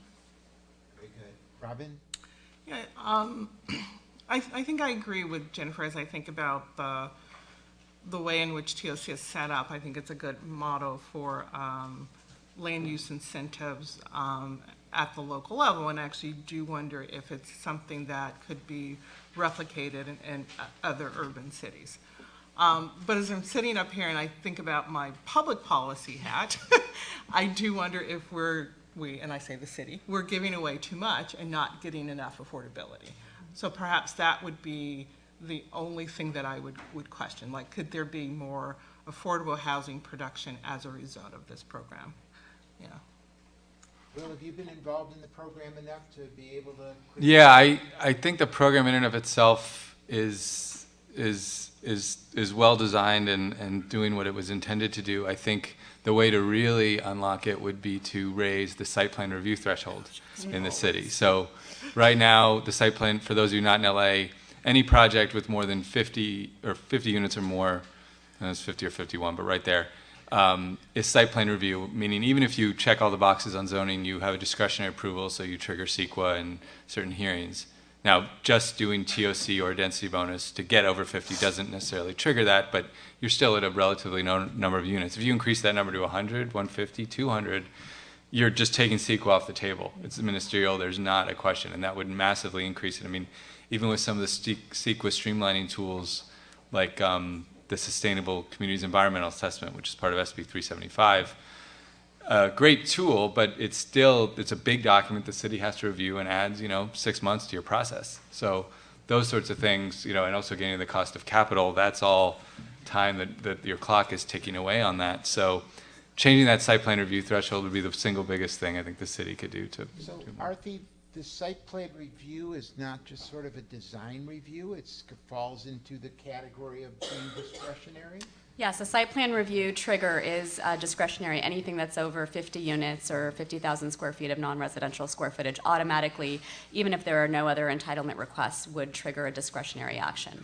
I would just add to kind of complement some of the other comments. I think we certainly could always look at getting more affordability. I think actually one of the things the department has been pleased about with the TOC program is that we do get more greater levels of affordable housing production through the TOC program than through density bonus, because the set-aside requirements are more, and that's because the state density bonus program goes off of a base, whereas the TOC program goes off of the total in terms of the required set-aside. So, I think there's always, room to do better, but the program as a whole has actually seen an increase in affordable housing units coming in through the city that we've seen over the last year and a half. So I think that's one thing we're really pleased with. Very good. Bravo, you want to add anything here? No? Okay. Haven't used it yet. Pardon? I haven't used it yet. Okay. You haven't built any housing on campus yet. Okay, so I'm trying to decide which topic to go to next, and I think I want to talk about transportation, because parking's a big component of everything we do. It's a major ambiguity. Every single project that we have in our office, we're having intense debates about, okay, this is what we have now, this is what we think might occur 2 or 3 years from now, this is what could occur 10 years from now. And you've got, as Jen pointed out, this dichotomy about, hopes and ambitions of the public sector, hopes and ambitions of us as a culture, but the realities of having to respond to the consumer and for that matter, your capital sources as well, which look at this very, very closely. So, LA is making a huge investment in transportation right now. What is it? Something like $80 billion or $150 billion, I think. And that's going to transform LA like nothing has. That's what I love about LA. When they do something, they don't mess around. They just do it. And so, what are your thoughts about how that's going to be affecting, what we do in the LA area specifically? Over the next few years, because that's kind of what the reality within which we have to work when we're developing, right? So, who wants to start? I'll start. So we're building a project right now. We're in this planning stage of a project with 153 units and maybe 100 parking spaces, and that was about as aggressive as we were willing to get on that one. And it's in walking distance of major transit. And we all look at like people in their 20s and recognize that car ownership is less important to them. But it's really a chicken and egg problem where getting comfortable with even less, because this particular site is TOC Tier 4, so we could have built none. You know, but we're exploring innovative ways, you know, whether that's a car share or partnering with the rideshare services to reduce that number, because it pains us to build it, knowing that it will be, whether it's 10 years or 20 years from now, this is going to be a albatross, this parking. I will say, you know, if the city had better bike infrastructure, this would be a lot better, because distances aren't that far, the weather's good, but you feel like you're going to die when you're riding a bike on most streets in LA. So Not necessarily just from the air, from the driver's seat, right? mostly not from the air. I mean, we all live in the air all the time. It is what it is, right? But the deaths by, you know, people on bikes getting hit by cars and injuries is really frightening, that even somebody who wants to ride a bike could think twice about it. So having more protected bike lanes, I think, is the key to realizing the, you know, reductions in greenhouse gas emissions and reduction of cars that you'd get. And I know, unfortunately, the city adopted a pretty great plan around mobility that Claire Bowen at Planning worked on, but it's caught up in a CEQA lawsuit. Really? Yep. Tell us a little bit more about Well, that. Arthi may more than I do about the latest, but I know that plan, Mobility 2050 or 20, it was adopted 5, 6 years ago, but it got sued by one of these YIMBY groups, and as far as I know, that lawsuit's not resolved. It's just been resolved. Oh, so great. We're moving forward and hoping to have some of that infrastructure built out. But you know, DOT is you know, has a plan for building it all out, and it's all dependent upon resources as well. So Right. Bike lanes are expensive. Well, and Not as expensive as automobile all that lanes. pain. I will add on. Oh, I see. Being sarcastic. I will add on that note, you know, the city has, you know, is shifting to VMT. I mean, all cities in the state of California are required to do so. We are concurrently working on a transit demand management ordinance, which will kind of extend some of those TDM strategies across the board and provide some opportunities, I think, for some of that infrastructure to be built out over time. I didn't mean to suggest the city of LA wasn't doing its part. I just meant to suggest that it's going to take a while for that to get built out and give people the confidence to get on the street. Okay, cities are biology that evolves slowly. So, Robin, in the affordable housing space, how's it going with parking? Yeah, so I'm having some flashbacks. I'm actually remembering many, many years ago, decades ago, testifying before the City Planning Commission on an affordable project that was subject to the density bonus, and they were having us park at the standard parking requirements. And at one point in time, I literally said, you know, when we build at this parking level and we have the surface parking, basically the kids use it to ride their big wheels because we don't have that many cars in our buildings. So you know, things have evolved. So Arthi will know this project. So we're just completing a project in South LA across the street from USC, 140 units, right at a metro station. Entitlements were probably approved like 3 years ago, and we're parking 0.8 to 1, which was aggressive for us at the time. And it's a family project? It's a family project, so 1, 2, and 3 bedroom apartments. Today, and probably what's driving our decision is cost, that it's just so darn expensive to build overall, but if we're building podium parking, it's even more expensive, so we're beginning to test going down to, because we could do 0, but we're going down to thinking about a quarter space. But I think it's more the dealing with any community opposition associated with that. We'll have to think about how do we deal with it from a property management standpoint, but it's something that is, the cost of it is driving our decision making, so we'll see. And on permanent supportive housing, we're willing to do none. Yeah, right. Yeah, that's why I asked about the family, so. Jen, what's been your experience with this equation? I mean, we're pushing it as aggressively as we can in taking the parking down as much as possible. A large part of that is cost-driven, but also some policy-driven incentives there. As I mentioned earlier, it's this balance between, well, three-way balance between the community not wanting the project to be underparked, and then have their neighborhoods be the parking lot. And, you know, lenders who are very much backwards looking, no offense to the lenders, but they're like, we want precedent that says 0.9 parking is, you know, feasible in Los Angeles. Even if you're on a transit station, it's very hard to convince people, if it hasn't been done before, that they want to put their money into it. I am excited about hopefully also coming out of litigation, the Exposition Neighborhood Transit Plan, which I really like the design of that plan, which is taking not only just housing on the corridor, but also stimulating commercial development so that it, you know, the whole idea is if there's only housing on transit, you know, those people still have to go to work. And so really thinking about creating transit nodes for both housing and jobs. And you're starting to see that in certain pockets around transit now. And I think that's pretty exciting. What kind of creative solutions to this parking paradigm are you seeing besides doing less? I happened to fly down from Sacramento with a friend and a client. We hadn't planned on getting together, but he's working on a project where he's actually going to lease parking spaces from a public parking structure across the street and build zero parking. Are there other things you're seeing out there that can creatively address this issue?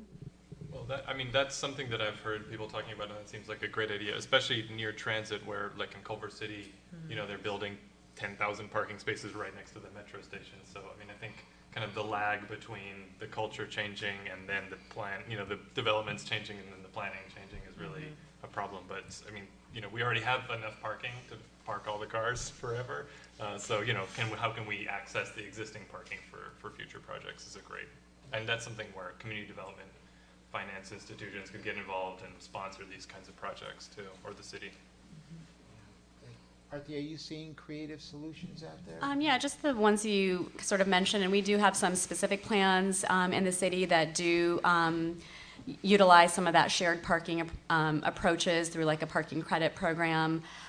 We have, you know, there's options for not having on-site parking if there's parking available within a certain distance from a project. So there are opportunities in the code today. We have some specific neighborhoods that have some specific tailored solutions, and then of course, you know, through some of our, you know, the TDM ordinance, for example, that I just mentioned, I think we'll be looking at some other creative solutions. I think the city's absolutely doing the right thing in basically leading the developers and saying, we're going to give you a standard that's so aggressive you might want to build more, but you know, giving that leeway, you know, gives someone the option to take it. And I think the first people to really experiment with no parking are not going to be like the Watts and the Carmels of the world. It's going to be a smaller project, you know, that can really be the testing ground of that being a marketable market project with no parking. And someone will do it. Almost every major city has basically said, let the market determine what the parking is, except I think San Francisco actually has a maximum. Yeah, and we've seen for buildings, we're San Francisco based, but we've seen projects where you assumed a certain amount of parking revenue just not working out because they're not getting people aren't renting the spaces, there's not the demand. So I'm going to shift to finance. So somebody asked about opportunity zones. They were surprised we hadn't heard anything about it. I talked with a couple of fellows at lunch that are doing some very interesting things with Section 8 cash flow as opposed to getting capital grants and thus ending up with some flexibility in the project. Jen, you've alluded to some things, and Robin as well. I'm going to precede this with an interesting story. I got a call the other day from a fellow that I've known for a number of years that is now working for an apartment owner, not a developer. They don't build. And that's been their MO, to basically buy housing, upgrade it a little bit, raise the rents a whole bunch, and probably in 2 or 3 years spin it. And he emailed me and said, we're going to change our business model because of the emergence of rent control. And we're going to start building. And I went, oh my God, that's like amazing. And that's, you know, another interesting dynamic. So if we would, Jen, why don't you start off talking about what you're seeing out there in terms of capital opportunities and changes and how things are evolving in the finance market. And the context, I think the bigger context is that, you know, in my practice, when we're doing market rate, we can't do anything but go to the top of the market because the margin's just not there otherwise. We don't, if we're gonna build housing, it's gotta be at the upper end of the market. What do we do about that dilemma? That's perhaps one of our most fundamental dilemmas in the state.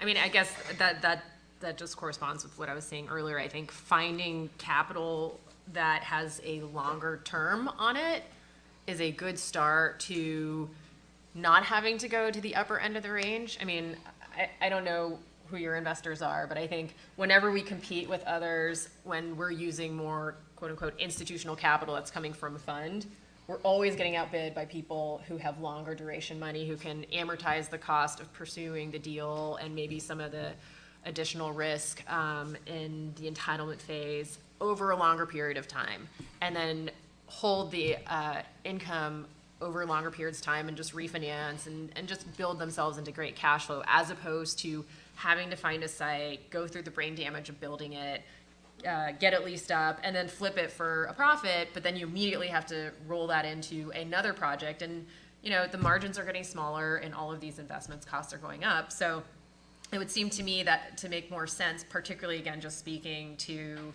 opportunities from the pension funds who should be in the space, like why are they not? And that's a conversation I've been having with a number of groups.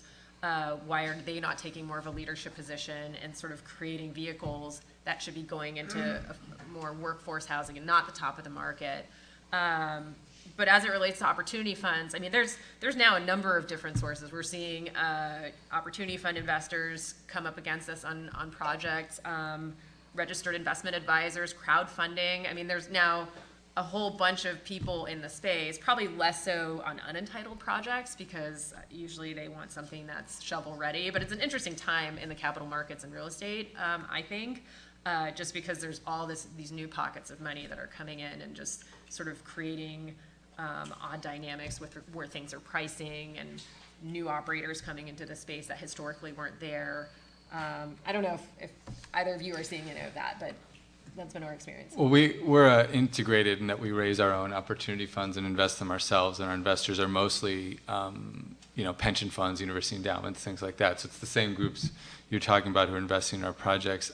Even if I were to strip out all the return, just the hard costs in land and typical soft costs of a deal make it extraordinarily challenging to invest anything but the highest end of the market. And even, I'm on the board of a nonprofit housing developer and have seen their price per unit for family housing, in line with my price for market rate highly amenitized housing. And that's that's crazy. But I think the solution is, well, it's a combination of, finding better models to build housing and new construction types. I mean, you brought up the issue of the TOC height cap, and you can only build to 85 feet in wood, but in a lot of areas you can build 102 feet. Nobody's building to 102 feet. It doesn't happen. I push our construction guys to be like, find me something that can build 102 feet, and we can do all the deals in the city. But, we're constrained by those things. So I think technological innovation gets us there. But the reality is 9 out of 10, developers, I think there's probably some exceptions in this room, are just motivated by profit. And they're going to rent out units for whatever they can rent them out for. They can deliver it, and what the market is, they're going to go there. So the solution is to have more units. Right. Yeah, and then we get into discussions we've had earlier in the day around all of that. So, Robin, you suggested that you were seeing some new capital opportunities. Well, I mean, as an organization, I think we're pursuing different capital outside of the low-income housing tax credits, and it's mostly on acquisition preservation opportunities that we're pursuing. So, one is a REIT that's specifically set up for affordable housing, mixed income housing that's based in New York, but we also have talked to other similar funds that are these social investment funds that are focused on, I would call it mixed income housing. It's been a challenge because California and Los Angeles are such hot markets, and cap rates are so low that it's oftentimes difficult to get to the return expectations of these investors. But we have one deal now that we're working on that is likely to work here in LA and another in San Diego. But we're trying to find alternatives to deeply subsidized tax credit projects because it's just too expensive to build them. We're also trying to see, is there a way to do perhaps higher income but still affordable with just tax exempt bonds and 4% credits that doesn't trigger prevailing wage. So we're just trying to explore different ways of structuring our deals to reduce costs. So, yeah. How about you? Have anything to add in realm of finance? Well, I mean, just on the getting pension funds and institutional investors involved, it's interesting. In Mexico, traditionally, a lot of, the teachers union would be funding projects for teachers. I mean, this combination of the workforce housing, That's a lot of the model. conversations about teacher housing, and I mean, maybe we should try that. The only issue with that is I think most of our pension funds have obligations or liabilities that outstrip their obligations at this point. So investing in something with a below market return has other issues. PERS in particular got burned pretty bad at the beginning of the recession. They had a lot of assets out there that became worth nothing. That's because they were investing in suburban land. Yeah, that's right. That's right. One big piece in North LA County, right? So anyway, so we've got just a few minutes left, and I'm going to open it up to the audience, and I see hands going up quickly. I'm going to go to this gentleman over here first. Thank you. My name's Carl Sherrill, and I've got a question about bus rapid transit because it's a policy issue as well.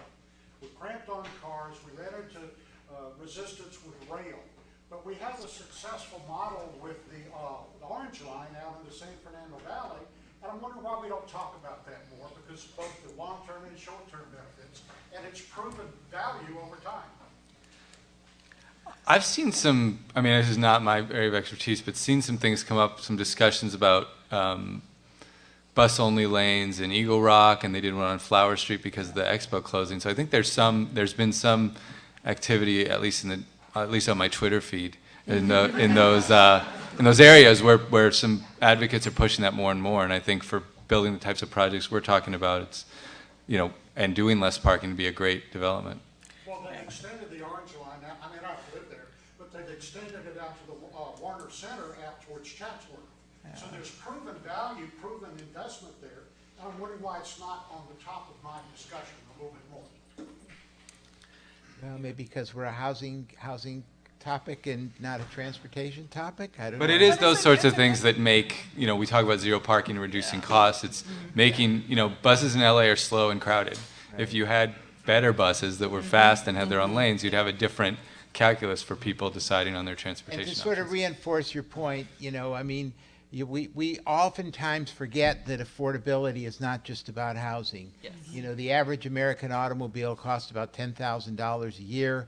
If you translate that into the value of a home with a 5% mortgage, what are you talking, $140,000 of extra resource to be able to buy a home? So pardon my glib comment, you're absolutely right. Yeah. Well, they've been building many more apartments out there here in the last 5 years anyway, so they're increasing the apartment density along that whole corridor.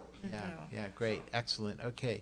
I would just add to that Will's comments are correct. Metro is actually looking at the success of the Orange Line and looking at some additional bus rapid transits from Pasadena to North Hollywood is one, for example. Vermont corridor is another. There's a pilot on Flower Street as well. So I think that is something that they're looking at. And I think from a financing standpoint, those programs that are focused on transit-oriented development, those rapid lines do come into consideration. I don't think they provide as much incentives as the light rail, but they're part of the consideration. Mm-hmm. Yeah. Thank you. Yes. My name is Madeline Gross, and I work for the UCLA School of Law and Regional Policy Studies. I want to highlight one kind of important context for the TOC program. This wasn't something the city decided to do. This was something that advocates had to go around policy to bring to the voters for Measure JJJ. We think about replicating this. I don't think it's feasible to think we're going to do 87 more ballot initiatives to actually get a regional solution to this. So how can City of LA start to actually get other cities to do this rather than just tooting its own horn on the success of this when really it's a regional problem? To give some credit to the city, the actual language in Measure JJJ compared to what the Planning Commission ran with, there's a huge gap. So they really pushed the envelope, I think, beyond what was there. Maybe they just adopted the state level, right?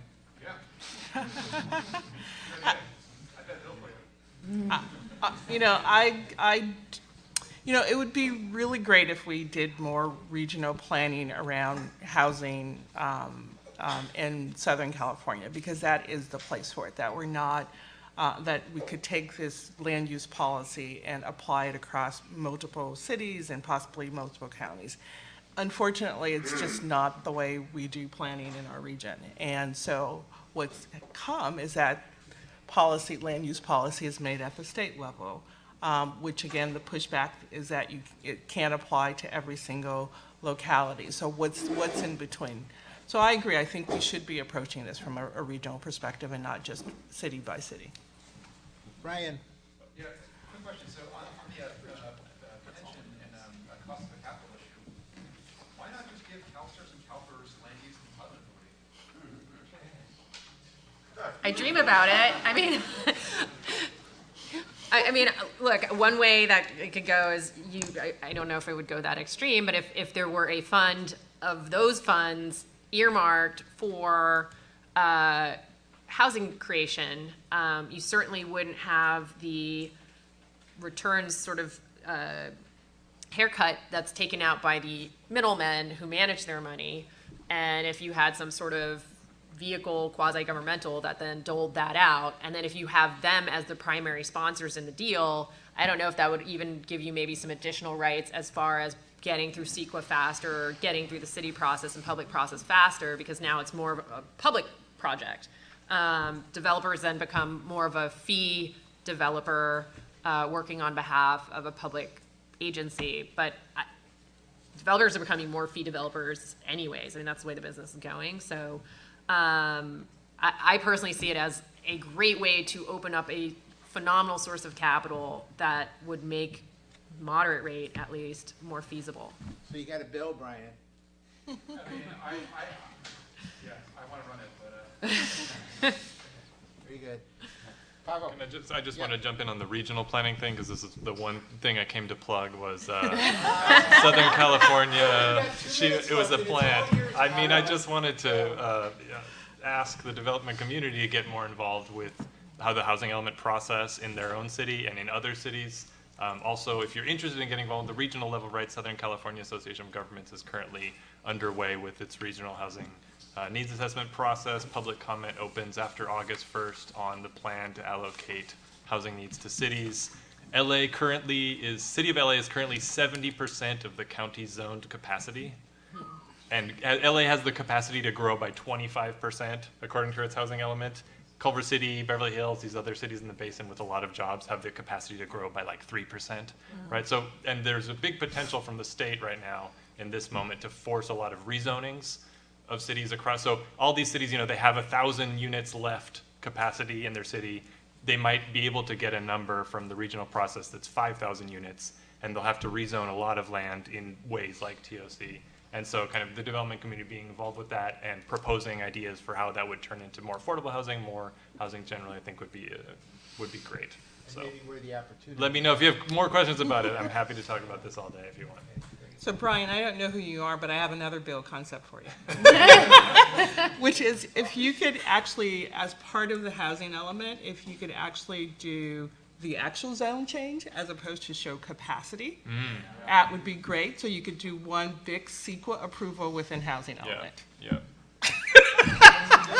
Robin, keep in mind it's going to up the value of that land that you want to buy and entitle. It'll make life easier.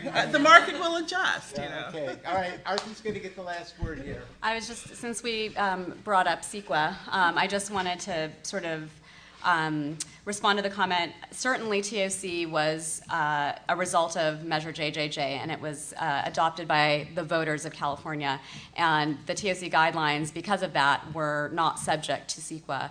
And that's what really allowed that program to be developed through the voter initiative and through not going through the normal CEQA process. So I think that's an important component as we think about housing solutions. We're going to be, many of the TOC regulations may be encompassed in the community plan updates. We're updating all 35 of our community plans, and it's a process where the community is getting really involved. And so there's opportunities there to tailor some of the regulations to those communities. But I think it's really important as we think about housing solutions, whether, they're ideas for state bills or what have you. But, there's a lot of process that goes with that, and speed for getting new regulations is really, we have a process that we have to go through, and so that's just baked into the system. So. Okay, very good. Well, thank you, everybody. You did the.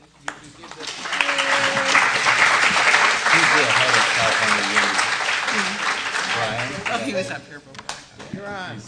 Will do. And then Keith will come up afterwards and introduce Melanie after we're done. Yeah. All right. Thank you all so much for sticking around. I'm really excited about this part of the agenda. I think this whole conference has been great, but I am personally interested in this. I think all of you should be as well. We're very lucky to have Phil Washington, the CEO of LA Metro, come to talk to us. We're going to do a conversational format in just a moment.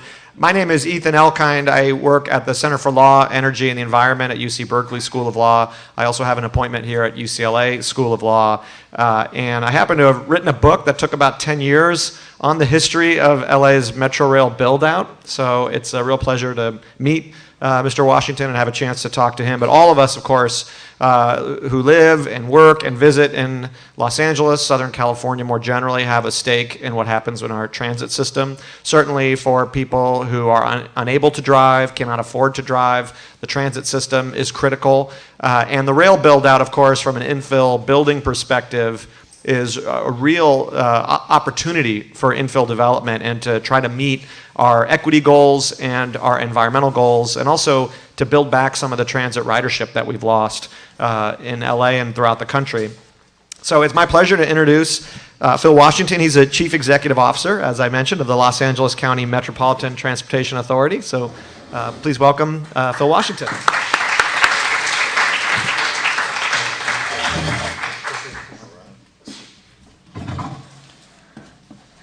And for those of you who don't know, just a little bit of background, LA Metro is the third busiest transit system in the country, has nearly 1.2 million boardings every weekday. It's got 2,200 clean air buses, 6 rail lines covering 98 miles, and 4 additional rail projects in construction, which we'll talk about. And just so you know a bit about Mr. Washington's background, prior to joining Metro, he was the CEO for the Regional Transportation District in Denver. He's also had a distinguished career in the military, originally from the south side of Chicago, and he has a BA in Business Administration from Columbia and an MA in Management from Webster University. So we're really excited you can join us. So, Mr. Washington, we'll keep this conversational, but I think the main topic, particularly for an infill building crowd, is the rail lines. Those are the kind of flashy infrastructure projects. So wondering if you can tell the audience a bit about the status of those projects, what's going on right now.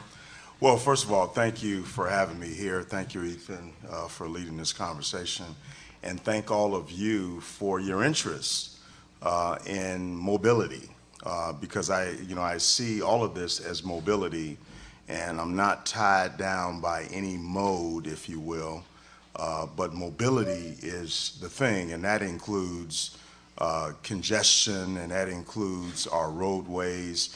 LA Metro is unique in that while we're the third largest transit agency in terms of ridership, we're unique in that we are also responsible for road improvements and funding road improvements.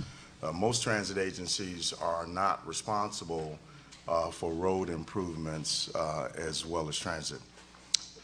We are managing a little over $18 billion in projects right now, and that is both rail and bus rapid transit projects as well.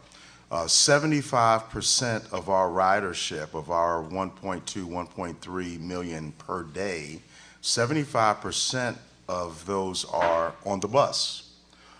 So the bus is the backbone of our system. It's the backbone. Now, there's a lot of conversation about rail, and I even saw something in one of the newspapers saying we were, sort of cannibalizing the bus system to build rail, and it's not true. Again, 75% of our ridership are on the bus. In terms of the progress on the projects that we are currently managing, let me just run through those right quick. The Crenshaw line, which is about 95% complete, we will open next year. Now, this is a line that runs down Crenshaw, runs through or to downtown Englewood, that will connect with the Expo line and go downtown. We are nearing completion. Usually when you do these big projects and manage these big projects, the closer you get to completion, the more intricate the project becomes. And so we're dealing with a lot of systems issues and connectivity issues right now that we are working through, but we'll open that project in spring, summer of next year. The Purple Line, which is a 9-mile extension to the subway that runs out of Union Station, we're building that line in 3 phases or 3 sections. The first section is the first 4 miles. We are over 50% complete with that first section. The second section is the next 2.5 miles of the Purple Line. We have just started construction on that, but we're moving forward with that.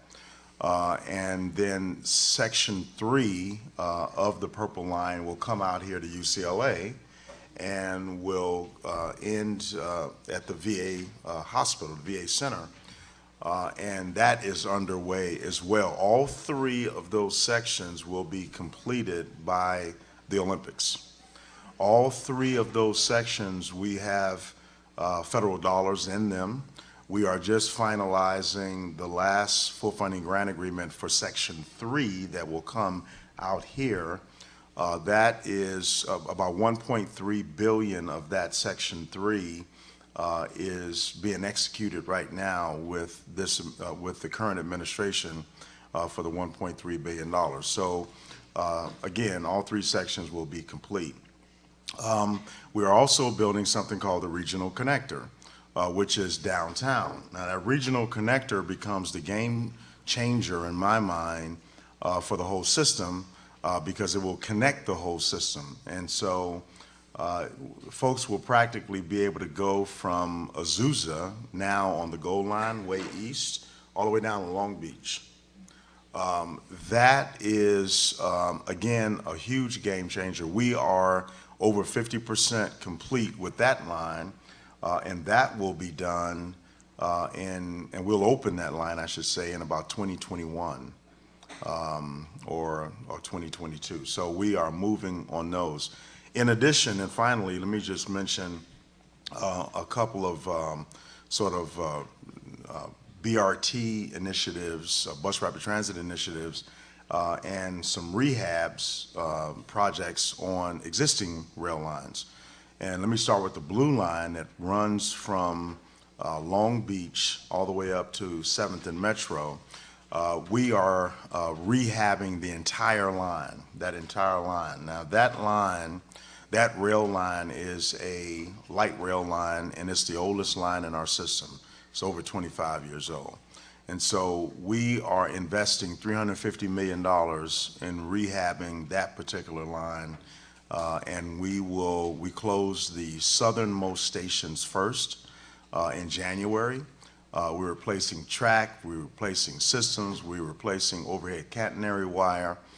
We finished that southern portion in June, or so last month, and we flipped it, and we are working on the northern section now. So we've opened the southern section back up, and now we're doing all the rehab work on the northern section. We will replace, or we will open up the entire line in the fall of this year. Brand new line. We even gonna change the name of it to the A line because we're going to letters instead of numbers. We ran out of colors. So, and then we're working on bus rapid transit lines all over the county. You may have been reading something, about the NoHo to Pasadena line and the opposition that we are facing in the various communities. The Orange Line itself that is really popular right now, that is our bus rapid transit line with dedicated right-of-way and all of those things. We are installing railroad crossing type gates on that bus rapid transit line.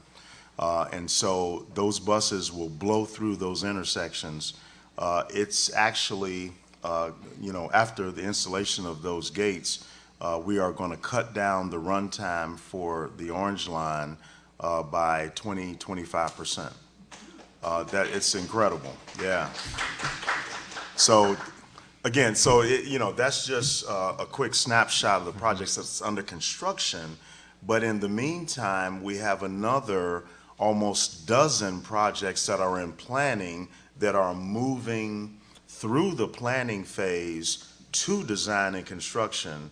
And the big challenge is how quick we can move those things through the environmental and the planning stages. So stay tuned. So you mentioned the Crenshaw line that goes right by the airport. What's the status of how that line would connect to LAX? Well, I mean, we are also building on that Crenshaw line an airport station or airport connector.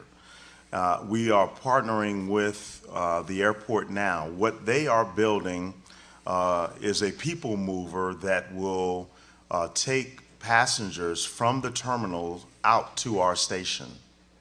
And so they are building that people mover right now. We are designing and constructing the station, the airport station now, that will be on the Crenshaw line. Both those projects are going very, very well. We just presented the design for that station to our board not long ago. They approved that. And it's not, in my mind, every airport should have a rail connection. That's just, in my mind. I mean, it's done in Europe. I mean, I had the pleasure and the opportunity to lead the agency that built the A line in Denver, Colorado. So that line that runs from the airport, Denver International Airport, to downtown, we led that effort. And so what we're doing in LA for various reasons, it's not as ideal as the train coming right to the terminal, but it's the next best thing. And so you mentioned that the Purple Line is under construction and that if we were to hold this conference here a decade from now, maybe, all of you wouldn't have been stuck in traffic this morning. You could have taken it down to Wilshire and Westwood. But why are the time horizons so far out there? Why does it take so long? This is not just an LA issue, but it seems like it takes longer to build in the U.S. in general, but definitely here in LA, and more expensive to build, and even some other developed countries. I mean, in France, where they're heavily socialist policies, they're still able to build a lot faster and cheaper than we can do here.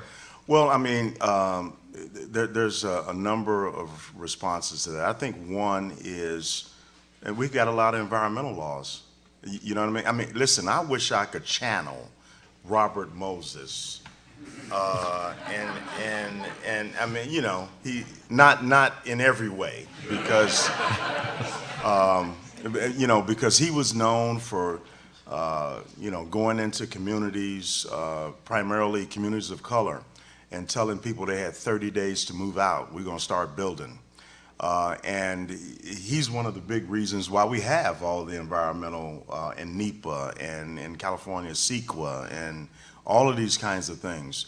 But I think one of the reasons is the environmental process that we have to go through. I mean, it takes years sometimes to get through the environmental processes. That includes going out to the communities, right? And seeking some sort of, sometimes compromises to build these projects. It's incredibly difficult and challenging to get to the design build phase. It really, really is. And we can see it right now when we talk about some of the bus rapid transits. What we're saying out there on the bus side is that we should have dedicated lanes for buses. Now, you would think that that would almost be like a no-brainer. Yeah, you know. No, you know, people, I mean, we're getting all types of opposition, even though bus rapid transit was and is a prominent program within Measure M. And 71% of the people voted for it. But it, you know, sometimes, you know, when you get on the ground and say, okay, here we come, and we're going to do this bus only lane, you know, all of a sudden you got a lot of opposition. So I think that's one of the reasons. The other reason, in terms of the exorbitant cost, is managing these big contracts. I mean, managing these big jobs are becoming more and more difficult. They're becoming more and more difficult because, and you know, I'm not, you know, against this, but you know, contractors need to come out. They need to close streets. They need to, you know, have closure, especially if it's a subway or an underground station, which a lot of these are. We have to seek permits from the city that is, you know, that owns the street. And sometimes there's some hostage taking to get that permit, and that's a nice way of saying it. So, and quite honestly, the contractors have various, you know, tricks of the trade to, you know, hit you with claims for this or for that or whatever. So, I mean, all of these things contribute to higher costs. I mean, we're dealing with issues with China, where steel and concrete and the tariffs that have put on the projects are increasing the costs. We ordered rail cars from CRRC in China. We've got a big order of almost $1 billion for rail cars. And, you know, now Congress is saying, hey, there may be a ban on those rail cars. You know, so I was happy to hear, I was asked to testify in front of the House Transportation and Infrastructure Committee, and I was happy to hear that the orders that are currently in place will be honored. And that was good news for, you know, us here in LA, my friends in Chicago, who have the biggest order in this country of CRRC vehicles. And so it's things like that. And just the last thing I'll say, just on the rail cars, is that in being asked to testify, you know, I stood by my procurement because, you know, our procurement was legit, and it was not just costs we were looking at. We were looking at something called best value that looks at the total procurement in a holistic way. And the bottom line that I put before the committee, the House T&I committee, is that one, you know, Congress cannot beat us up on ordering vehicles from the largest vehicle manufacturer in the world, which is CRRC, without providing some assistance to build a passenger rail car manufacturing facility in this country. Right now, we have no passenger rail car manufacturers in the U.S. And so it provided me the opportunity to go there and say, we want to build one in LA County, and Congress should be helping us. Well, you're certainly talking to a sympathetic audience when it comes to the challenges of permitting and dense urban environments and hostage taking by contractors and tariffs. So I think everything you're saying could you could pretty much swap out transit for infill development.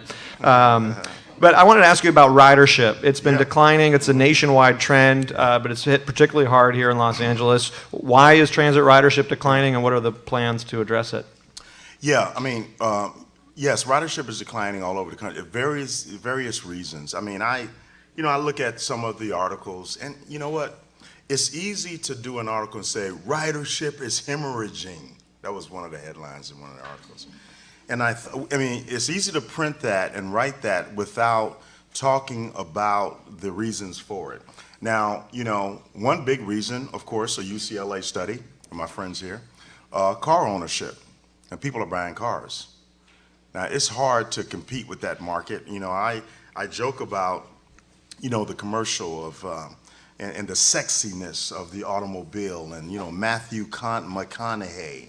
You know, he's in the commercial. He makes this difficult pool shot, and, you know, and then he goes out and gets in his Lincoln Navigator.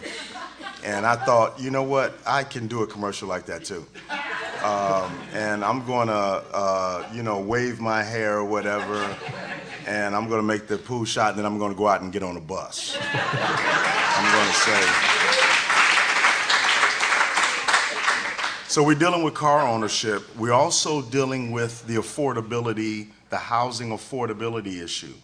When I first got in this business, the CEO that I was working for said, Phil, TOD, we are the T in TOD, just transit. Don't worry about all this other stuff, development and housing. And I never agreed with that, because the lack of affordable housing is impacting my bottom line, because people are being pushed further and further outside of the urban core, and I've got to put transit out there. Now, either I've got to address that, which is going to cost me more, right? I got to put service out there, or they're going to buy a car, and they're not going to ride. So I think it's a lot of factors. This is another reason why I have been pushing congestion pricing, and we might be able to talk about that. But I believe on this ridership issue, there must be a carrot and a stick approach. Now, the carrot is all of the infrastructure we're building. I mean, we're building all these rail lines, all these bus rapid transit lines. That's the carrot. We're enhancing the customer experience. We now have cellular service in our tunnels, our subway tunnels. People can use their phone. I mean, people can work and things like that. We are incorporating that in the lines that we're building as well, the subway lines that we'll be building in the future. So that's the carrot. We're doing all these things. The stick, though, which I think is necessary, are things like congestion pricing to change behavior. This is how we will get ridership back. It must be done in a carrot and a stick approach, because we can do all of those things I just described, build all the rail lines, enhancing the customer experience, you know, Wi-Fi, all of these kinds of things, security, dealing with the homelessness issue on our system. We do all those things. We're doing those anyway, but that still may not change behavior as it relates to driving. And I think we have to do both in order to realize the ridership gains that we've lost. Well, since you mentioned congestion pricing, and for those who don't know, this would be basically tolling vehicle access to certain parts of the city. Are there particular geographic areas that you're looking at to implement congestion pricing? What we've said is that, and my board approved this, is that we will conduct a feasibility study, and that RFP is on the street right now. It'll close in a couple of weeks. So we're asking a consultant to help us, one, identify where we should implement a pilot program, and what type of model for congestion pricing we should use. Because, you know, there's three models. There's a quadrant model that's in London, that, you know, you come into the urban core, you come into this quadrant, and you know, at a certain time of day you pay. That's the quadrant model. There's a corridor model that says this whole quarter will be tolled, if you will, and then there's a vehicle miles traveled. So we're asking the consultant to help us, along with us, to help us determine what model should be used in what pilot area. And we've layered another thing onto this in saying that with the revenues generated from congestion relief or congestion pricing, we should use some of those revenues to make transit free for everybody in the county. Bravo. So you know, if I survive this, and understanding that leadership is dangerous, wow. But I mean, just think about that, how we can change the the very makeup of this county. I mean, you talk about transforming a region. I was talking to some folks from New York last night, and he said, man, if you all can do that in LA, then every big city in this country should be able to do it. And that is what we have proposed. Yeah, and it's not a construction project either. It's just a policy move more than anything else. So you bring the T in transit-oriented development, and the Council of Infill Builders brings the D, the development. And from a ridership perspective, that's really critical to have more apartment buildings, more office towers adjacent to transit. I know Metro does a lot to build on its own properties and has its own programs, but it seems like more needs to be done, something more comprehensive, to kind of make sure these single-family zones around transit are upzoned. We had Scott Wiener in earlier today to talk about his approach. What can Metro do to help overcome those local barriers, those homeowners groups, those other neighborhoods, and sometimes local city council members who put up those roadblocks to really making sure Metro is getting the return on its investment for these expensive rail lines that need the density to go with it? Absolutely. Yeah, and I'm glad I saw Senator Wiener at an event this morning, and I told him I would be out here. I think a couple of things. We have looked at these station areas in a very holistic way. And what we've said is we don't want to just think about the land that we own at the station. I mean, that can be substantial, depending on what station. But we want to look at transit-oriented communities in a whole new way and see if we can leverage property that's owned by other government entities as well. So for example, and I know in the last panel, the development that we're doing on Crenshaw and Expo was talked about, the lady from the Watts company. So that's one of those developments that we've said, guess what? Across the street is some property owned by the county. And on the other side of the street, there's some property owned by the city of Los Angeles, and then we own the station area. So why not bring all of that together, and not just ours, to develop, whether it's resident, well, we're doing residential there, to develop that area and not just put our singular development and pop it down. Let's look at all those and make it bigger, sort of a holistic way. So we're doing that in 9 different areas. We created a program that we call our Transit-Oriented Community Demonstration Program, where we identified various station areas around the county, and we're looking at it in that holistic way that I just described.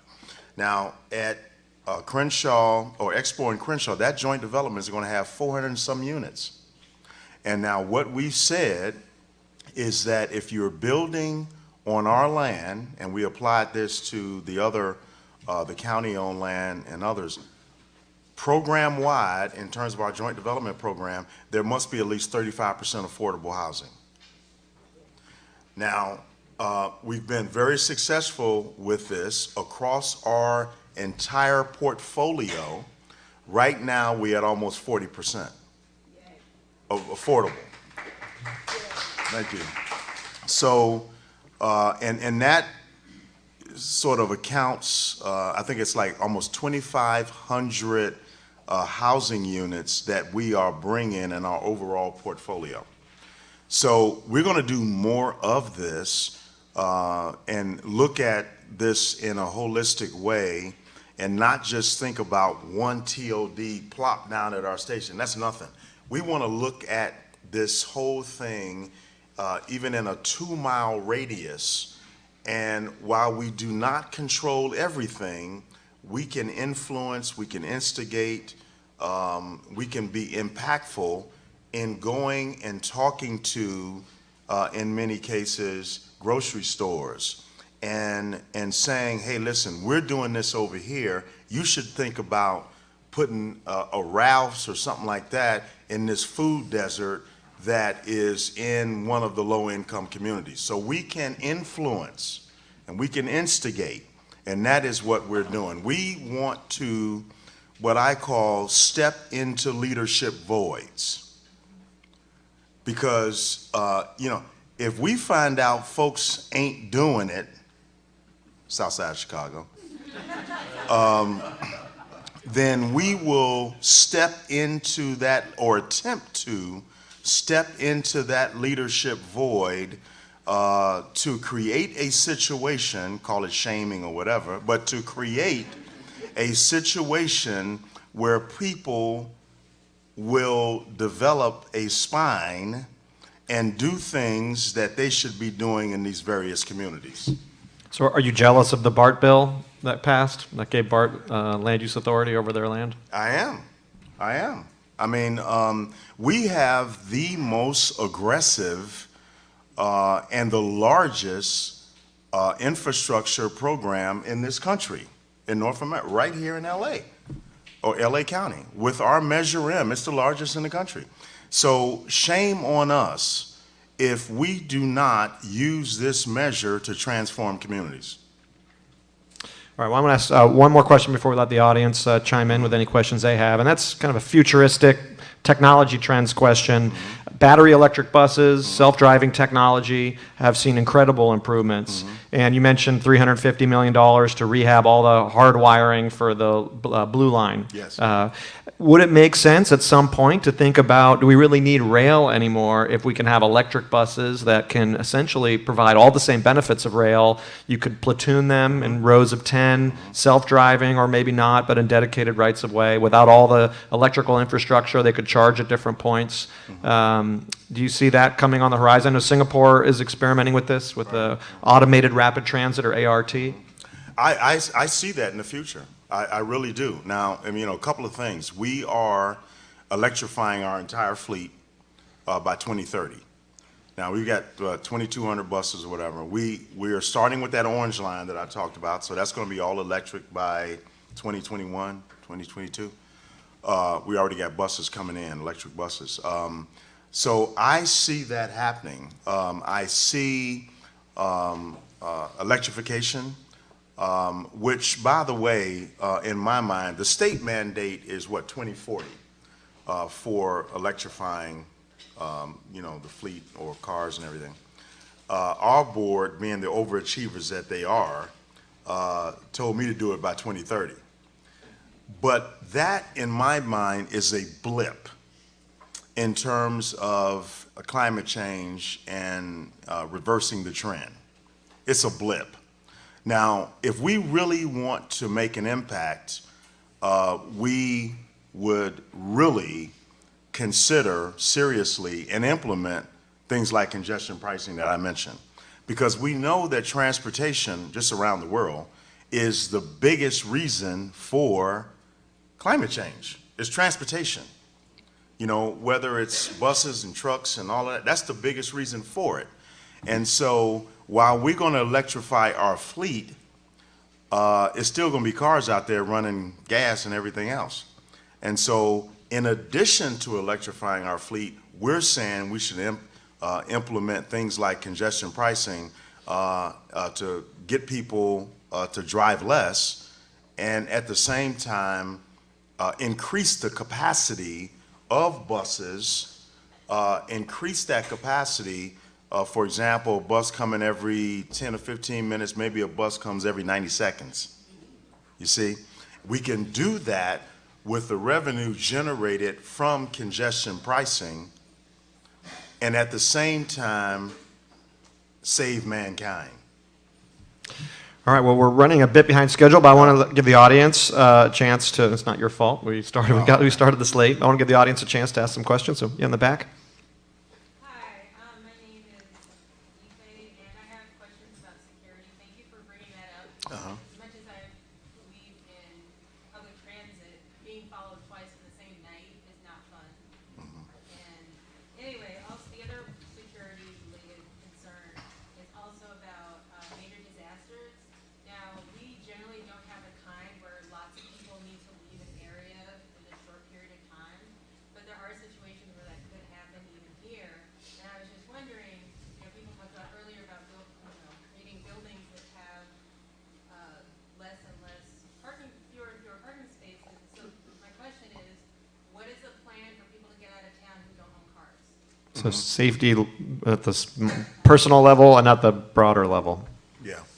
Well, I mean, one of our sort of missions is disaster preparedness and moving people, to safe areas if need be. And so we are tied into the disaster preparedness officials. We've got 2,200 buses. We've got rail lines. We've got all those things. We have plans, if there is a disaster, to utilize those to move people. I mean, we saw this with Katrina, right, a few years ago, and didn't work as well with Katrina in terms of the public. Eventually, they got school buses and things like that out there. But that mobilization, we have plans for that. And if I can just comment on the security piece, we have, about 2 years ago, we went to sort of a 3-agency law enforcement model where it was just the sheriffs before. Now we have LAPD and we have Long Beach on our system. We have increased our presence on our system probably 4 or 5-fold. And actually crime has gone down. Now we also, because we cannot arrest our way out of the homelessness issue. And so we have put together what we call C3 teams of professionals to engage the homeless on our system as well. And those C3 systems or teams are teams of 5 people that include a mental specialist or mental health specialist, a former homeless person, a social worker, where we are engaging the homeless on our system and actually placing them in housing. We've got time for one more question.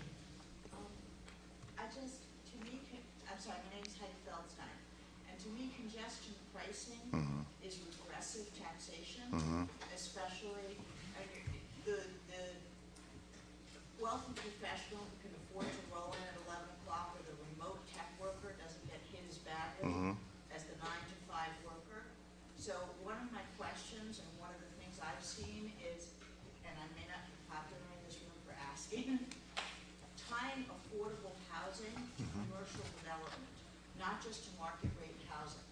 So before you approve another skyscraper or X number of square feet of commercial space in a downtown area, require the developer to identify affordable housing, not necessarily within walking distance, but within a transit stop along a metro line that feeds into a transit stop close to the development. So you can tie affordability of housing, people who are actually going to use the ridership and the line, into the new project, so you get your workforce housing fed into, and is that something that Metro has considered? Because that actually builds your workforce housing along the transit corridor that's going to use it. I do not disagree with that. I mean, this falls into the area of what I can and cannot do. This falls into the area of us trying to influence people that are in charge of zoning and upzoning and the cities and those sorts of things. We have been encouraging more affordable housing along our lines for years. Most transit agencies, that's what they do. They look to encourage that. They, provide discounts. When I was in Denver running the agency there, we negotiated with a developer right on our line, and one of the things we negotiated was that they would provide free parking passes as part of their rent or a part of their offer to tenants. And they balked at it first, but they did it. So there's ways I think that we can do that. Let me just mention the equity issue that you mentioned as well as it relates to congestion pricing. So did you mean transit passes? Transit passes, what did I say? Said parking passes. Oh, parking, but yeah, I'm sorry, transit passes. Okay. Just wanted to clarify. Yeah, that's why I got the 10,000-mile stare from all of y'all. But the equity issue, we know that is an issue as it relates to congestion pricing, which is why we have put that in the scope of work for the consultant to help us with the equity issue and how to address it. We think we can address that issue. I mean, we have discounted passes, transit passes, and all that right now. We can address the issue as it relates to equity and congestion pricing. But I would argue, because somebody asked me this, well, what about the, the guy, the handyman or the handy woman that that's going from job to job with the vehicle? You're going to make them pay or whatever? I would argue that there may be some people like that, handy people or whatever, that would pay a congestion price to get to the second job quicker. I would argue that because they are losing money sitting in traffic. So I would make that argument. I can't wait to get to a debate, you know what I mean, pro and con of congestion pricing. I'm looking for it. All right. Well, that'll be our maybe our next conference topic. So please join me in thanking Phil Washington for this really enjoyable conversation. Thank you so much. And please stay where you are because we're going to segue into our last segment, which is on the Rail to River project, a project of LA Metro. We're about to hear a presentation, and Keith McCoy, our board member, is about to introduce that. Great. Thank you. Thank you so much. That was a lot of fun. Good to see you too. Thanks so much. Yes. Okay, wait a minute. We saved the best for last. All right, so everybody take a seat. No break time. All right, again, my name is Keith McCoy. I'm the board of the Council for Infill Builders. I'm so glad everybody came today. Really happy you made it. Our next and best and last speaker is Milind Joshi. He's the Senior Director of the Program Management Group for LA Metro. He manages Metro's project team and oversees construction and all the consultants. He's currently managing multiple projects, including the Rail to Rail, Active Transportation Corridor, and the East Side Access Improvement Project. And I think he's going to pass out some virtual masks or something, because it says virtual tour. So we'll let Milind describe what he's doing, and I think he's got a quick show for us. And thank you again, everybody, for coming today. Hello, everybody. Thank you very much for attending this presentation. It's always a tough time to speak after the CEO speaks. So he gives you a broader vision. Now I have to execute that. So Phil is a great guy, and he's brought really a lot of energy in the agency. And I don't know whether you're aware that there is an initiative called 28 by 28. We have identified out of several projects, 28 critical projects that need to be completed before the Olympics in 2028. So, as Phil said, that we deal with transit, and he mentioned, of course, rail, then the buses, BRT. The highways is an additional element, and I'm going to talk about the fourth element, which is the walking and bike riding, which is connected with the transit. So with that, the title of this presentation is Rail to Rail, and I'll explain to you why it's not rail to river at this time. Okay, so before I get into this map, the right side you'll see the red dotted line. That is segment B of my project, and it connects to the river.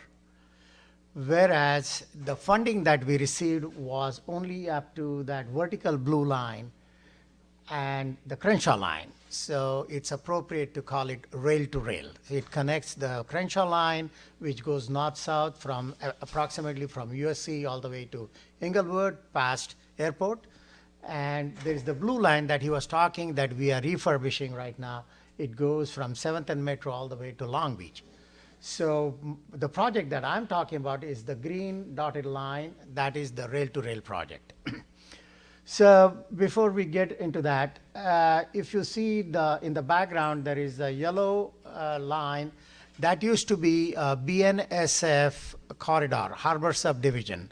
What it was used, it's a single track line. It was connecting to Port of LA, and it taking the goods from the docks mounted on the train and taking it to the City of Commerce intermodal facility from where it was transported all over the country. Subsequently, there was a Alameda corridor that was constructed, which was a straight connection from the port to that facility. As a result, this became redundant. And Metro always looks out for the future. Our planning department is extremely powerful.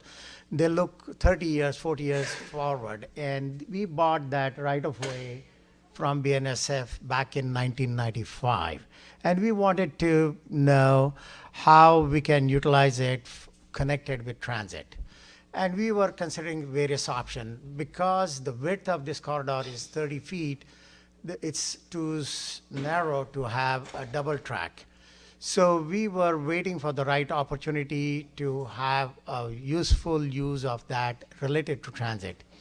And then came this active transportation corridor project, which is encouraging the pedestrians, encouraging the bicyclists, and everybody else who want to use it for a variety of purposes. If you have heard the first mile, last mile limitation, if I have to take the train, I want to take the train, but there is no station nearby. So I have to drive to the station, park my car there, hop on the train. And at the other end, my office is 2 miles away, so I have to look for another mode of transportation.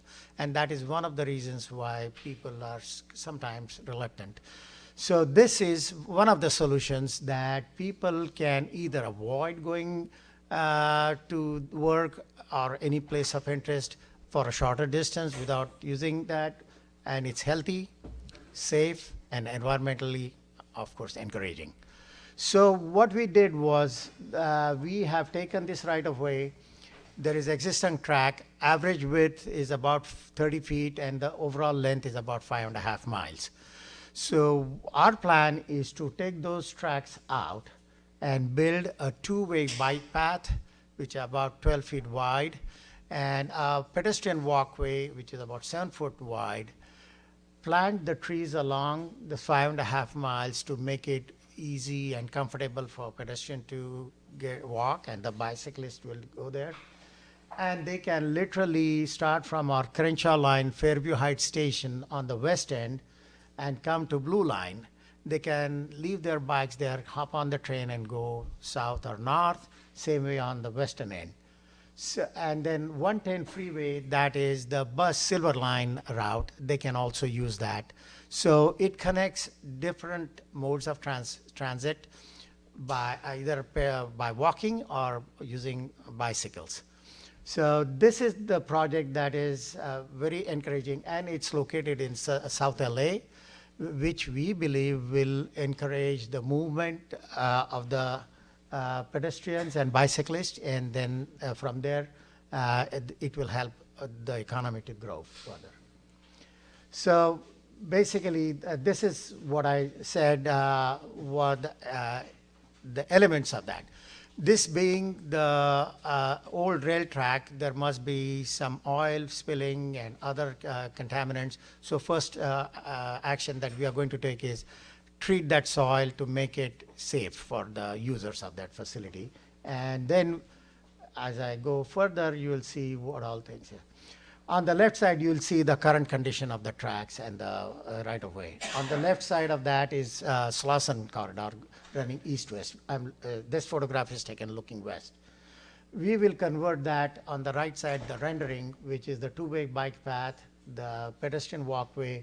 There is trees and shrubs, drought-tolerant shrubs, and make it very user-friendly. So this is from Blue Line up to the western. Then it goes at a diagonal direction towards Crenshaw Line. That's where there are industries on the left side, residential in the right side. So we are separating the bike paths and the pedestrian walkways and having the shrubs and the lights, security cameras there, because it acts like a tunnel or a confined area. So that will go. And then there are about 28 city intersections that we are crossing. So these intersections look something like what you see on the lower picture here.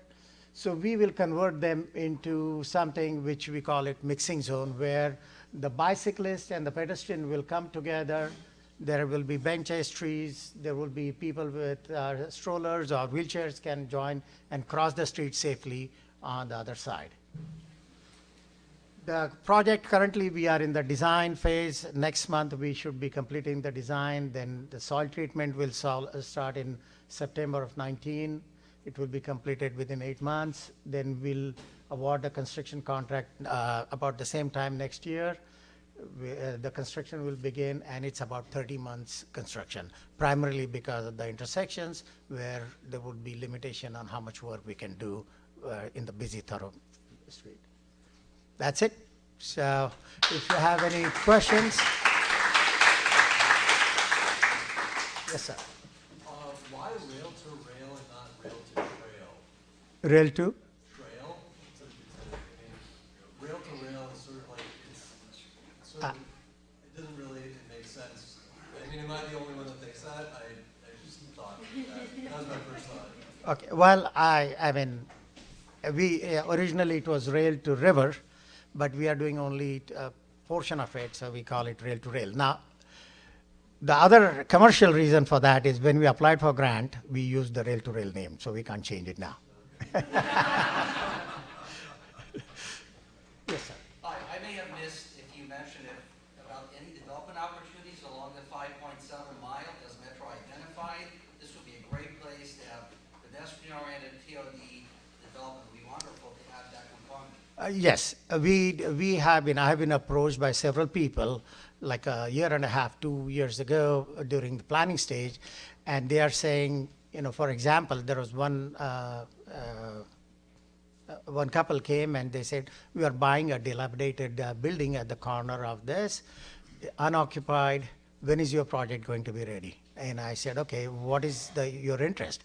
We are going to set up a restaurant there, mom and pop type restaurant. I said, wonderful. And then I gave them the project schedule, and probably they got the property 50 cents to $1 or something like that. And now so like that, there is a car wash that has been built there along the way.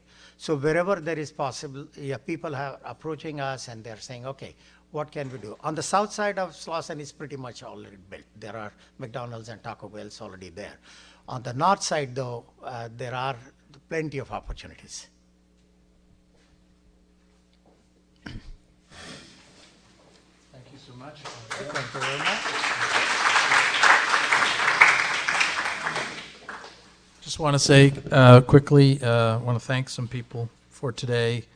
And those of you who stuck with us the whole day, as you know, we had 3 insightful panels, some wonderful panelists today, and some good takeaways from all of that. And we want to thank Senator Scott Wiener for being our keynote speaker today and some of his insights from what's going on in Sacramento. And Phil Washington, of course. It's always interesting to talk about what's going on with LA Metro.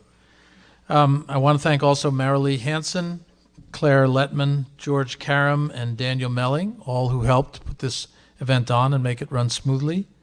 I want to thank SOLA Impact Fund, one of our sponsors, as well as the Environmental Law and Real Property sections of the California Lawyers Association and LA County Bar Association Environmental Law for all supporting our event. And finally, I just want to say we are initiating our membership program. So those of you who want to talk about that, Ethan Elkind is here. He can fill you in. You can go to our website, councilofinfillbuilders.org, and you can sign up that way if you want to. We definitely are making it affordable for people to join, but we would like to actually spread the council's message throughout the state by inviting membership. So those of you who did sign up today, we had quite a few of you actually sign up today. So thank you for that. And for those who haven't, please check it out. It's a good deal. Because along with membership, we provide access to webinars, we have insider newsletters, lots of in-person events, lots of discounts. And then finally, we have a reception. You're all invited to it in the courtyard, so anybody who can stay, please come and join us. We've got food and drink in the courtyard. But again, thank you all for coming. It was a great day.